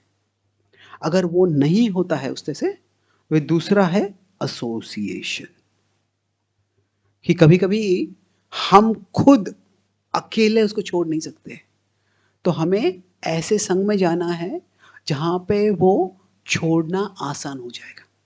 तो मान लीजिए अगर कुछ लोग बातें करते तो बहुत गालियां वगैरह देते, बातें करते अपशब्द बोलते हैं, तो चाहते हैं कि ऐसे नहीं बोले, पर अगर ऐसे लोगों के बीच में थे वो हमेशा गालियां देते रहते तो उनके मन में से वैसे, उनके मुंह से भी वैसे शब्द आएंगे। पर ऐसे लोग के संग में जाते हैं जो वचन शुद्ध बोलते हैं, कम से कम ऐसे शब्द तो बोलते नहीं है, तो वैसे संग में हो गए तो क्या होगा, अपने आप एक तरह से एक्सटर्नल रिस्ट्रेट आ जाता है। नाउ दिस इज नॉट, ये सोल्यूशन नहीं है, but it's a important step to the solution. तो जब हमारे ही प्रयास से, हमारे ही दृढ़ संकल्प से वो नहीं छूट रहा है, तो हमें एसोसिएशन देखना चाहिए, एसोसिएशन को परिवर्तन करना चाहिए। और फिर तीसरा है, एसोसिएशन के साथ साथ साथ अच्छे संग में आ रहे हैं फिर भी नहीं हो रहा है, तो फिर तभी हमको प्यूरिफिकेशन जरूरी है। प्यूरिफिकेशन मतलब शुद्धिकरण करना है। तो हम हरे कृष्ण महामंत्र का जप करते हैं, भगवान की भक्ति करते हैं, पवित्राणाम पवित्रम यो मंगलाणाम च मंगलम। तो भगवान जो है वो एक हमारे हृदय में जो अशुद्ध चीजें हैं उनको वो साफ कर सकते हैं। तो ये 3 चीजें हैं, अगर ऐसे करेंगे we can put a cap on our conditionings. जो कंडीशनिंग्स है पर वो कैप लगा देना मतलब उसको बंद कर देना, जैसे पानी बाहर आ रहा है उसको कैप लगा दिया तो बंद हो जाता है। तो हमको कन्विक्शन मतलब हमको खुद हमारे बुद्धि को समझना चाहिए कि ये बुरा है, इसको छोड़ना जरूरी है। तो इट इज इंटेलेक्चुअल, सोशल और फिर स्पिरिचुअल, तीनों तरह से हम इसको सामना कर सकते हैं और हमारे कंडीशंस के धीरे धीरे हम परे जा सकते हैं। Thank you. Yes please, question. Will come to you. Yeah, as you said, the knee-jerk reaction is usually immediate. So, what should be practically done to prevent the knee-jerk reaction? Practically. तो व्यवहारिक रूप से जो हम तुरंत प्रतिक्रिया कर देते हैं उसको कैसे रोक सकते हैं? तो अभी कैसे है कि सबसे पहले we have to in one sense preparation हो सकता है कि अभी कुछ कुछ हमारे जीवन में ऐसे होते हैं परिस्थितियां जब हम एकाएक कुछ बुरा कार्य कर देते हैं, पर हम सब अगर खुद का आत्मनिरीक्षण करते हैं तो पता चलता है कभी कभी क्या है कि इस परिस्थिति में मैं आई टेंड टू एक्सप्लोड, मैं इसमें बहुत गुस्सा हो जाता है या ऐसे हो जाता है वैसे हो जाता है। तो उस परिस्थिति में जाने के पहले ही हमें तैयार रहना चाहिए। अगर मैं जानता हूँ कि अगर इस व्यक्ति से बात करता हूँ मैं तो इस व्यक्ति के साथ मेरा एक्सप्लोजन हो जाता है, तो अब पहले से पता है, जैसे मैं रास्ते पे जा रहा हूँ, इस रास्ते पे बड़ा खड्डा है और उसे बम्प होने वाला है मुझे, तो हम जाते हैं तो पहले ही खुद को स्लो कर देते हैं या फिर बाजू से जाने का प्रयास करते हैं। तो वैसे अगर हम जानते हैं कि इस परिस्थिति में I tend to go out of control, तो ऐसे नहीं है कि दैट्स नेसेसरली अ फीलिंग, हाँ कमजोरी है वो, पर उसको हम प्रिपेयर कर सकते हैं। ठीक है, तो मैं उस परिस्थिति में जाऊंगा नहीं, या जाना है तो फिर शायद मैं किसी और के साथ जाऊंगा। उस व्यक्ति से बात करनी है तो मैं किसी और व्यक्ति के साथ उस व्यक्ति से बात करने जाऊँ तो क्या होगा, ये दूसरा व्यक्ति मुझ पर थोड़ा टैब रख सकता है, या फिर उस पर बात करनी है तो शायद मैं जब थोड़ा शांत होऊंगा तब बात करूंगा। अगर एक पूरे दिन भर बहुत सी चीज़ें काम किया हुआ है, बहुत सी चीज़ें टेंशन पहले से आ गया है, फिर उस व्यक्ति से बात करने जाएंगे तो फिर और एक्सप्लोर हो जाएगी। तो शायद हम जब हम थोड़े शांत है, will basically try to prepare. तो सेल्फ ऑब्जर्वेशन से हम प्रिपेयर कर सकते हैं। तो जो हमारे इमोशंस है वो हम उन पे कभी कभी कंट्रोल करना बड़ा मुश्किल होता है। तो कैसे है कि ऐसे ज़रूरी नहीं है कि वो इमोशंस गलत है, वो भावनाएं गलत है, कि एक तरह से हम देख सकते हैं emotions are just sources of information. अगर ऐसे देखते हैं हम कि अगर कोई व्यक्ति कुछ हो गया है जिससे मुझे बहुत गुस्सा आ रहा है, तो जो गुस्सा है तो उसको हम दबा देते हैं तो वो चलेगा नहीं, तो क्या है वो दबा देंगे तो बाद में वो स्फोट हो जाएगा। पर इसको you don't have to let them become sources of decision। तो हम क्या करते हैं जब हमारे कुछ भावना आती है, तो एक है कि वी इमीडिएटली, मान लीजिए एंगर है, गुस्सा आ रहा है, तो एंगर मैनेजमेंट करना है हमको, तो एक एक्सट्रीम है कि तुरंत हम एक्सप्रेस कर देते हैं, वो अच्छा नहीं है। पर दूसरा है कि हम उसको सप्रेस कर देते हैं, कुछ बोलते ही नहीं है, तो वो भी अच्छा नहीं है। एक्सप्रेस करेंगे तो क्या होता है, तो जो अदर पर्सन जो होता है वो जलता है, वैसे कैसे बोला। सप्रेस करते हैं तो वी बर्न, तो हम जलते हैं, कितना सहन करूं मैं, तो हम जलते रहते हैं। तो इसके दोनों के बीच में है कि हम प्रोसेस कर सकते हैं।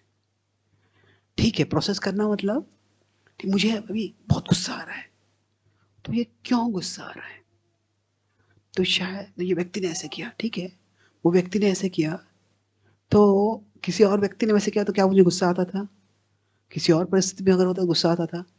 तो बेसिकली क्या है, जब हम कह सकते हैं मतलब पहले प्रिपेयर कर सकते हैं, और दूसरा है प्रिपरेशन के बाद कभी कभी शायद अभी गुस्सा आ जाएगा, कुछ कर भी देंगे हम, पर अगर हम बाद में देखते हैं, जब हम उसको देख रहे हैं, तो rather than thinking in terms of control, जो पर्सपेक्टिव है हमारा जो दृष्टि है उसको बदल देना है। उसको बदलना है मतलब क्या है, don't think in terms of control, think in terms of curiosity, कि मुझे इतना गुस्सा क्यों आ रहा है। तो अभी ये कैसे कर सकते हैं, थोड़ा अंदर का एक्सरसाइज है, बट क्या है, मान लीजिए कि अगर हमारा कोई मित्र है, वो हमारे परिस्थिति में और उसको बहुत गुस्सा आ रहा है, तो तभी हम क्या करेंगे, मुझे बहुत गुस्सा, मुझे ऐसा लग रहा है उसको जाकर पीट दूं मैं अभी, तो हम कैसे, अच्छा हाँ मैं भी आता हूँ, हम दोनों पीटते हैं उसको नहीं, हम ऐसे नहीं बोलने वाले, ठीक है, क्या वो बताओ मुझे आप, और जब वो बताएगा तो हम समझ पाएंगे। तो वी जनरल, अगर हमारा कोई मित्र है उसको बहुत गुस्सा आया है, तो मैत्री का मतलब है कि हमको कंसर्न है, क्या हुआ है बताओ मुझे, तो हम समझने का प्रयास करिए। तो वैसे ही भगवद गीता में बताते हैं कि ये जो है उद्धरेद आत्मनात्मानम नात्मानम अवसादेत, हमें खुद को उठाना है, खुद का पतन नहीं होने देना है। तो try to observe yourself from a third person perspective. ठीक है, मुझे अभी गुस्सा आया है, तो क्यों इतना गुस्सा आया है? जो हमारी भावना है उसको सप्रेस नहीं करना है, पर उसको समझना है। तो क्या हुआ, इतना गुस्सा क्यों आया है मुझे, इतना मुझे इसने ऐसे किया, इतना बुरा क्यों लगा, इतना दुख क्यों हुआ मुझे इसके कार्य से? तो उससे क्या है, हम खुद को समझ पाएंगे। और अगर खुद की भावना को हम समझ पाएगा अच्छी तरह से, तो फिर हम दूसरों को समझा भी पाएंगे। और फिर जब समझा पाएंगे तो जो है वो अंडरस्टैंडिंग और हो सकता है। तो जो पर्सपेक्टिव बदल देना, जिसे कंट्रोल नहीं करना है, पर see it as a opportunity to understand yourself better. और उससे एक्चुअली बहुत फर्क पड़ता है, ये पर्सपेक्टिव बदल देते हैं। और फिर अगर भले ही हो जाता है तो इसको 1-0 के रूप में नहीं देखना है। मान लीजिए कि हम कहते हैं डिजिटल लॉजिक, मुझे गुस्सा आ गया, मुझे गुस्सा नहीं आया, पर इसको डिजिटल लॉजिक देखने पे हम एनालॉग देख सकते हैं। ठीक है, गुस्सा आ भी गया मुझे, तो जब भी मुझे समझ में आता है अरे मुझे गुस्सा आ गया, तभी क्या होता है, अभी रुक जाओ। जब भी हो सकता है तभी रुक जाओ। तो उसको क्या कर सकते हैं, मतलब उतना भी हम करते तो डैमेज हो गया है, पर जैसे ही हमें समझ आता है तभी हम रोक सकते हैं। तो that is also helpful thing. जैसे हम गाड़ी चला रहे हैं और गाड़ी बहुत तेज चला रहे हैं, अब क्या हो, गाड़ी रास्ते से बाहर जा रहा है, कहीं गिरने वाला है, कहीं टक्कर होने वाली है, तो क्या तुरंत हम ब्रेक लगा देते हैं। तो ब्रेक लगाने से टक्कर अभी होने वाली है, पर फिर भी उससे क्या होगा है, उससे हम कम से कम डैमेज को मिनिमाइज कर सकते हैं। तो पर्सपेक्टिव में ये भी चीज आता है कि इसमें सेंस कंट्रोल की जो आत्म नियंत्रण जो है, इट्स नॉट अ 1-0 थिंग। वो एनालॉग नहीं है, वो डिजिटल नहीं, एनालॉग है। तो अगर मान लीजिए हम किसी को गुस्से होकर we shout 10 things at that person, 10 चीजें बोल देते, पर अगर 2 चीजें बोल के अगर हम रुकते हैं तो फिर खुद की सराहना करनी चाहिए। अच्छा गुड, मैं क्यों इतना गुस्सा हुआ, नहीं, अच्छा गुस्सा हुआ तो रुक गया, मैं इस पे रुक गया, अच्छा है। तो इन वन सेंस जो पर्सपेक्टिव बता रहा, क्यूरियोसिटी हो, ultimately it's like we are meant to parent ourselves. जैसे क्या है कि हमारे अंदर एक छोटा बच्चा है, अभी बच्चा कुछ गलत कार्य करता है तो माता पिता को उसे रोकना है, पर इस तरह से ही रोकना है कि वो बच्चे का पूरा स्पिरिट चला जाता है, वो पूरा भयभीत हो जाता है, हतोत्साहित हो जाता है। तो we try to be like a parent to ourselves. ठीक है, तुम गुस्सा आ गया, तुमने ऐसे किया, पर वहां तक तो नहीं गए, तुम यहां तक रुक गए, अच्छी बात है। तो वो sometimes we have to encourage ourselves. Sometime कभी कभी हम खुद को उत्साह देना है, कभी कभी खुद के साथ हार्ड भी होना पड़ता है। पर ये भाव रखेंगे कि हमारे अंदर एक तरह से 2 व्यक्ति है। तो ये जो व्यक्ति है एक तरह से हमारा inner parent and the inner child. तो ये इनर चाइल्ड जो है, अंदर का जो बच्चा है, वैसे भगवगीता में भगवगीता में भगवान कहते हैं मन जो बड़ा चंचल होता है। तो ये इसको इतना गुस्सा क्यों आया, ऐसा इतना बुरा क्यों लगा, वो क्यूरियोसिटी रखो और बाद में try to be like a parent to that. तो ऐसे करेंगे तो it's relatively easier, it's not easy but it becomes easier to pause. Okay, thank you. माता जी का सवाल था यहाँ पे, बोलिए।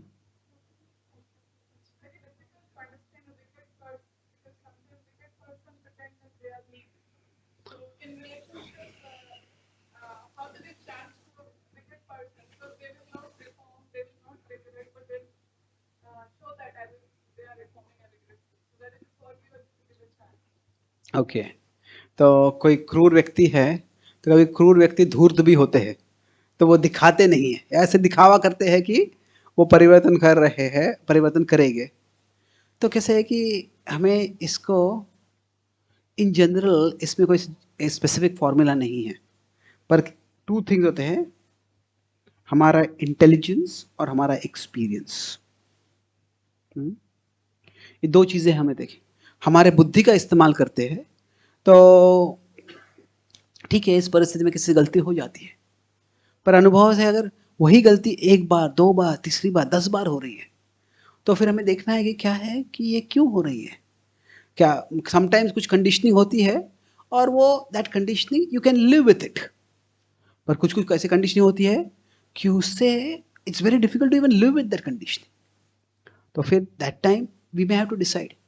हमें ऐसे बोलना जरूरी नहीं है कि you are a wicked person, but I am just broadly talking कि दो डिस्टिंक्ट स्ट्रैटेजीज हो सकती है। जो जिंदगी होती है वो बहुत कॉम्प्लेक्स होती है, सिंपल कैटेगरीज में बैठती नहीं है वो।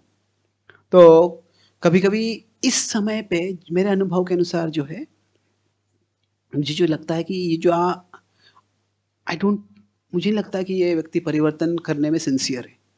इसका मतलब नहीं कि कभी भी परिवर्तन नहीं होगा, पर जहां तक मैंने देखा है इसमें नहीं हो रहा है वो। तो फिर it's not that we are judging that person so much, हम खुद की सेफ्टी को देख रहे हैं कि इस व्यक्ति में जो हो रहा है उससे जो मुझे डिस्टर्बेंस हो रहा है, मेरे आजू बाजू के लोगों को डिस्टर्बेंस हो रहा है, तो शायद मुझे अभी डिस्टेंस रखना चाहिए कुछ। तो हमारा बुद्धि है, हमारा अनुभव है, फिर अल्टीमेटली ट्रांसेंडेंस है।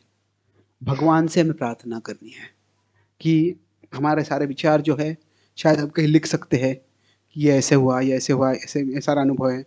फिर वो जो लिखे हम भगवान को प्रार्थना कर सकते हैं कि आप मुझे मार्गदर्शन करो, कैसे मुझे करना है यहाँ पे, what would you, how can I serve you in this situation. तो उसके द्वारा हम डिसाइड कर सकते हैं।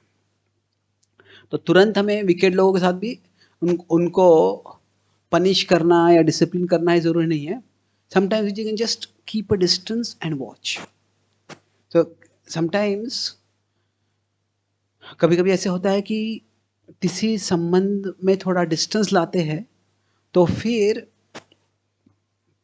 उसके द्वारा हमें भी थोड़ा और क्लैरिटी आता है, और फिर उसके बाद में हम देख सकते क्या करना है। बट जनरली कि try to err on the side of kindness, कि मतलब क्या है कि जनरली हमें ऐसा सोचना है कि ये व्यक्ति जो किया है वो वीकनेस के कारण है, विकेडनेस के कारण नहीं है, पर कभी कभी होता है वैसे। तो बार बार अगर वही गलती हो रही है, बार बार वही वादा हो रहा है, बार बार वही वैसे कार्य वापस हो रहा है, तो फिर then we have to take a decision तभी। ओके, आपका सवाल था कुछ, बोलिए।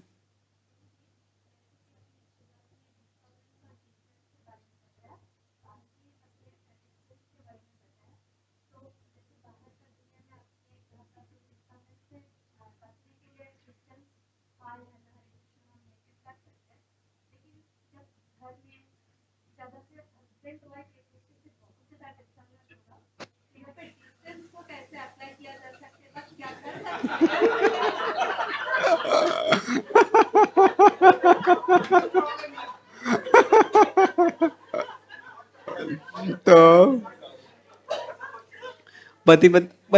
अगर पति पत्नी के संबंध में अगर डिस्टेंस कैसे रख सकते हैं, बाहर के लोगों के साथ रख सकते हैं, और फिर डिस्टेंस रखे तो घर कैसे चलेगा, क्या तो क्या होगा। तो एक अमेरिकन कॉमेडियन थे,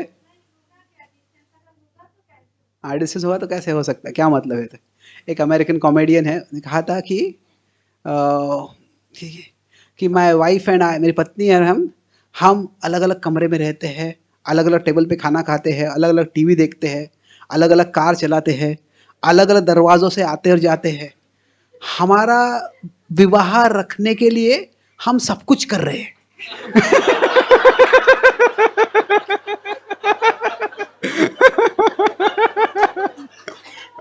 तो अभी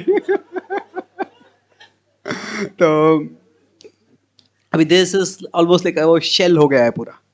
पर एक तरह से रिलेशनशिप्स में डिस्टेंस मतलब क्या होता है कि एक तरह से lower expectations in relationship, specially in close relationship जो होते हैं ना, उसमें डिस्टेंस कैसे ला सकते हैं। क्या एक ही घर में है तो डिस्टेंस फिजिकली रख सकते हैं, पर क्या होता है कि हमारी अलग अलग से अपेक्षा होती है। तो कभी कभी क्या होता है कि शायद वो व्यक्ति ऐसे है कि वो अपेक्षा पूरी नहीं करने वाला है, तो अगर हम वो एक्सपेक्टेशन लोअर कर देते हैं तो शायद उससे हमें कुछ डिसअपॉइंटमेंट हुआ कि ये कैसे कैसे ये व्यक्ति नहीं कर रहा है। पर शायद ऐसे हो सकता है कि किसी और चीज़ में, किसी हमारे उस संबंध में, कोई और पहलू में, कोई और जगह में वो व्यक्ति जो हमारी अपेक्षाएं पूरी कर रहा है, जो उसमें जिम्मेदारी है जो भी पूरी कर रहा है। तो कभी कभी हमको जो है हमारा एक्सपेक्टेशन लोअर करना होता है। और इसीलिए अगर हम एक कम्युनिटी में हैं, तो भी आजकल क्या है कि पहले बड़े जॉइंट, या तो जॉइंट फैमिली होती थी या लोग कम्युनिटी में रहा करते थे, तो अलग अलग प्रकार की जो ज़रूरतें होती है, हमारी इमोशनल प्रैक्टिकल नीड्स अलग अलग लोग पूरे करते थे। तो कोई भाई है, बहन है, कोई दादी है, कोई ये है, रिश्तेदार है, वो सब है। पर अभी क्या होता है, अभी न्यूक्लियर फैमिली हो गया है, तो उससे क्या होता है कि एक दूसरे से जो एक्सपेक्टेशन है वो बहुत ज़्यादा हो जाता है, और वो स्वाभाविक है। और उसके साथ साथ क्या है कि एक तरह से मेल फीमेल अट्रैक्शन हमेशा से होता है, पर आजकल के ज़माने में जो रोमांस है उससे भी एक दूसरे का एक्सपेक्टेशन बहुत बढ़ जाता है। तो जो है अभी एक्सपेक्टेशन लोअर करना मतलब क्या है कि मैं इम्परफेक्ट हूँ, आप भी इम्परफेक्ट है। और अगर हम एक कम्युनिटी में हैं तो हमारे कम्युनिटी में अलग अलग लोगों से संबंध होते हैं। तो with in the boundaries of धर्म के बाउंड्री के मध्य, तो हमारी अलग अलग ज़रूरतें जो है कि अगर मेरा मन बहुत डिस्टर्ब हो गया, मुझे बात करनी है। पर कभी कभी क्या होता है कि जो दूसरा व्यक्ति है वो बात करने के लिए उसकी मानसिकता नहीं, ये कर दो, ये सॉल्व हो जाएगा, ये सॉल्व हो जाएगा। तो अगर वो उसका भाव नहीं है वो, तो फिर हम कोई और व्यक्ति हो सकता है जिससे हम बात कर सकते हैं और फिर उससे हमारा मन को अनबर्डन कर सकते हैं। तो इसीलिए if we are in a community, तो मैच्योरिटी के अलग अलग अर्थ हो सकते हैं, पर मैच्योरिटी का एक अर्थ है कि stop expecting others to fulfil our needs. कि ऐसे नहीं है कि मेरी ज़रूरत महत्वपूर्ण नहीं है, पर अभी छोटा बच्चा होता है, नन्हा बालक होता है, तो क्या रोने लगता है तो माता पिता दौड़ के आते हैं, उसको तुम्हें भूख लगी, कुछ खाने को दे देता हूँ। अगर कोई बड़ा व्यक्ति होगा, उसको भूख लगे, रोने लगेगा क्या तो उसकी भी भूख ये ऑथेंटिक नीड है।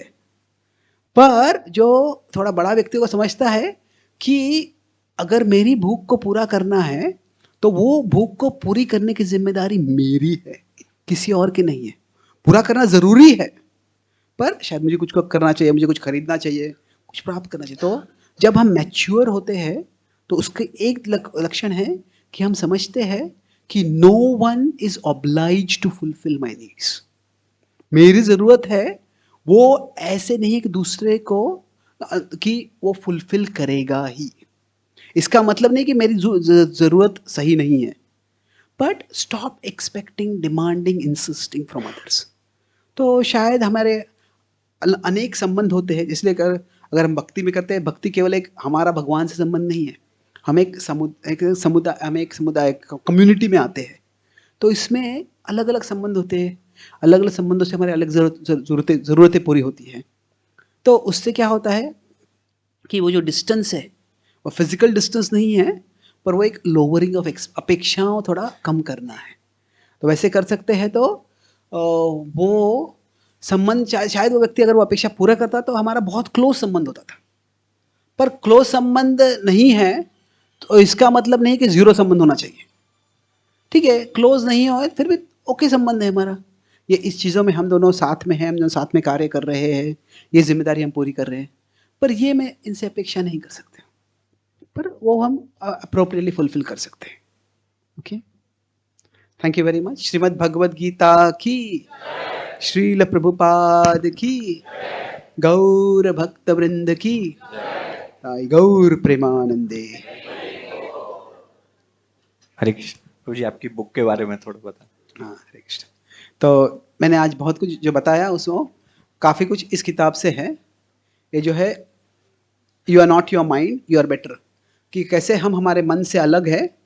64 लेख है इसमें, हर एक जो लेख है उसके साथ एक चित्र है, सिंपल डायग्राम, और उसका एक्सप्लेनेशन भी है। और हमारा मन क्या है, मन में जो हमारी भावनाएं, इच्छाएं हैं, उनमें क्या फ़र्क होता है?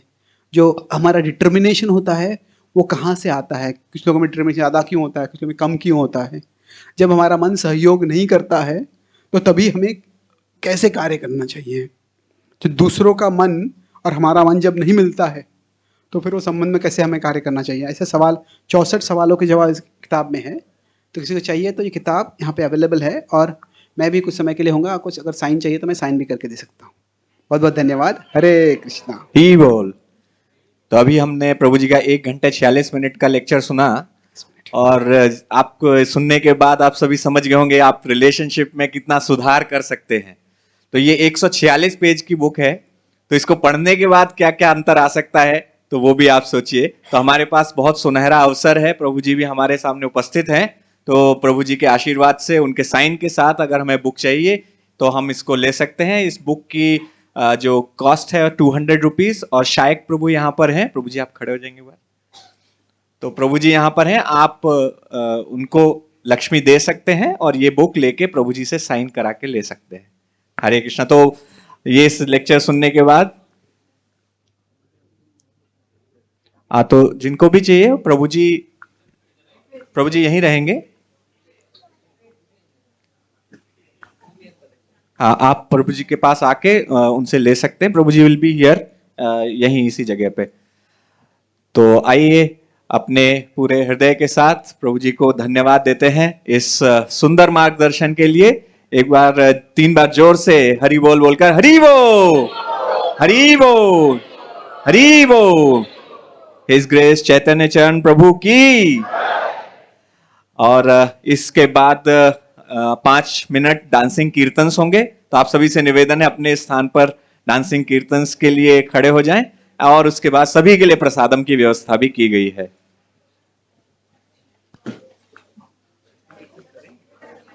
हरे कृष्णा। बजाओ।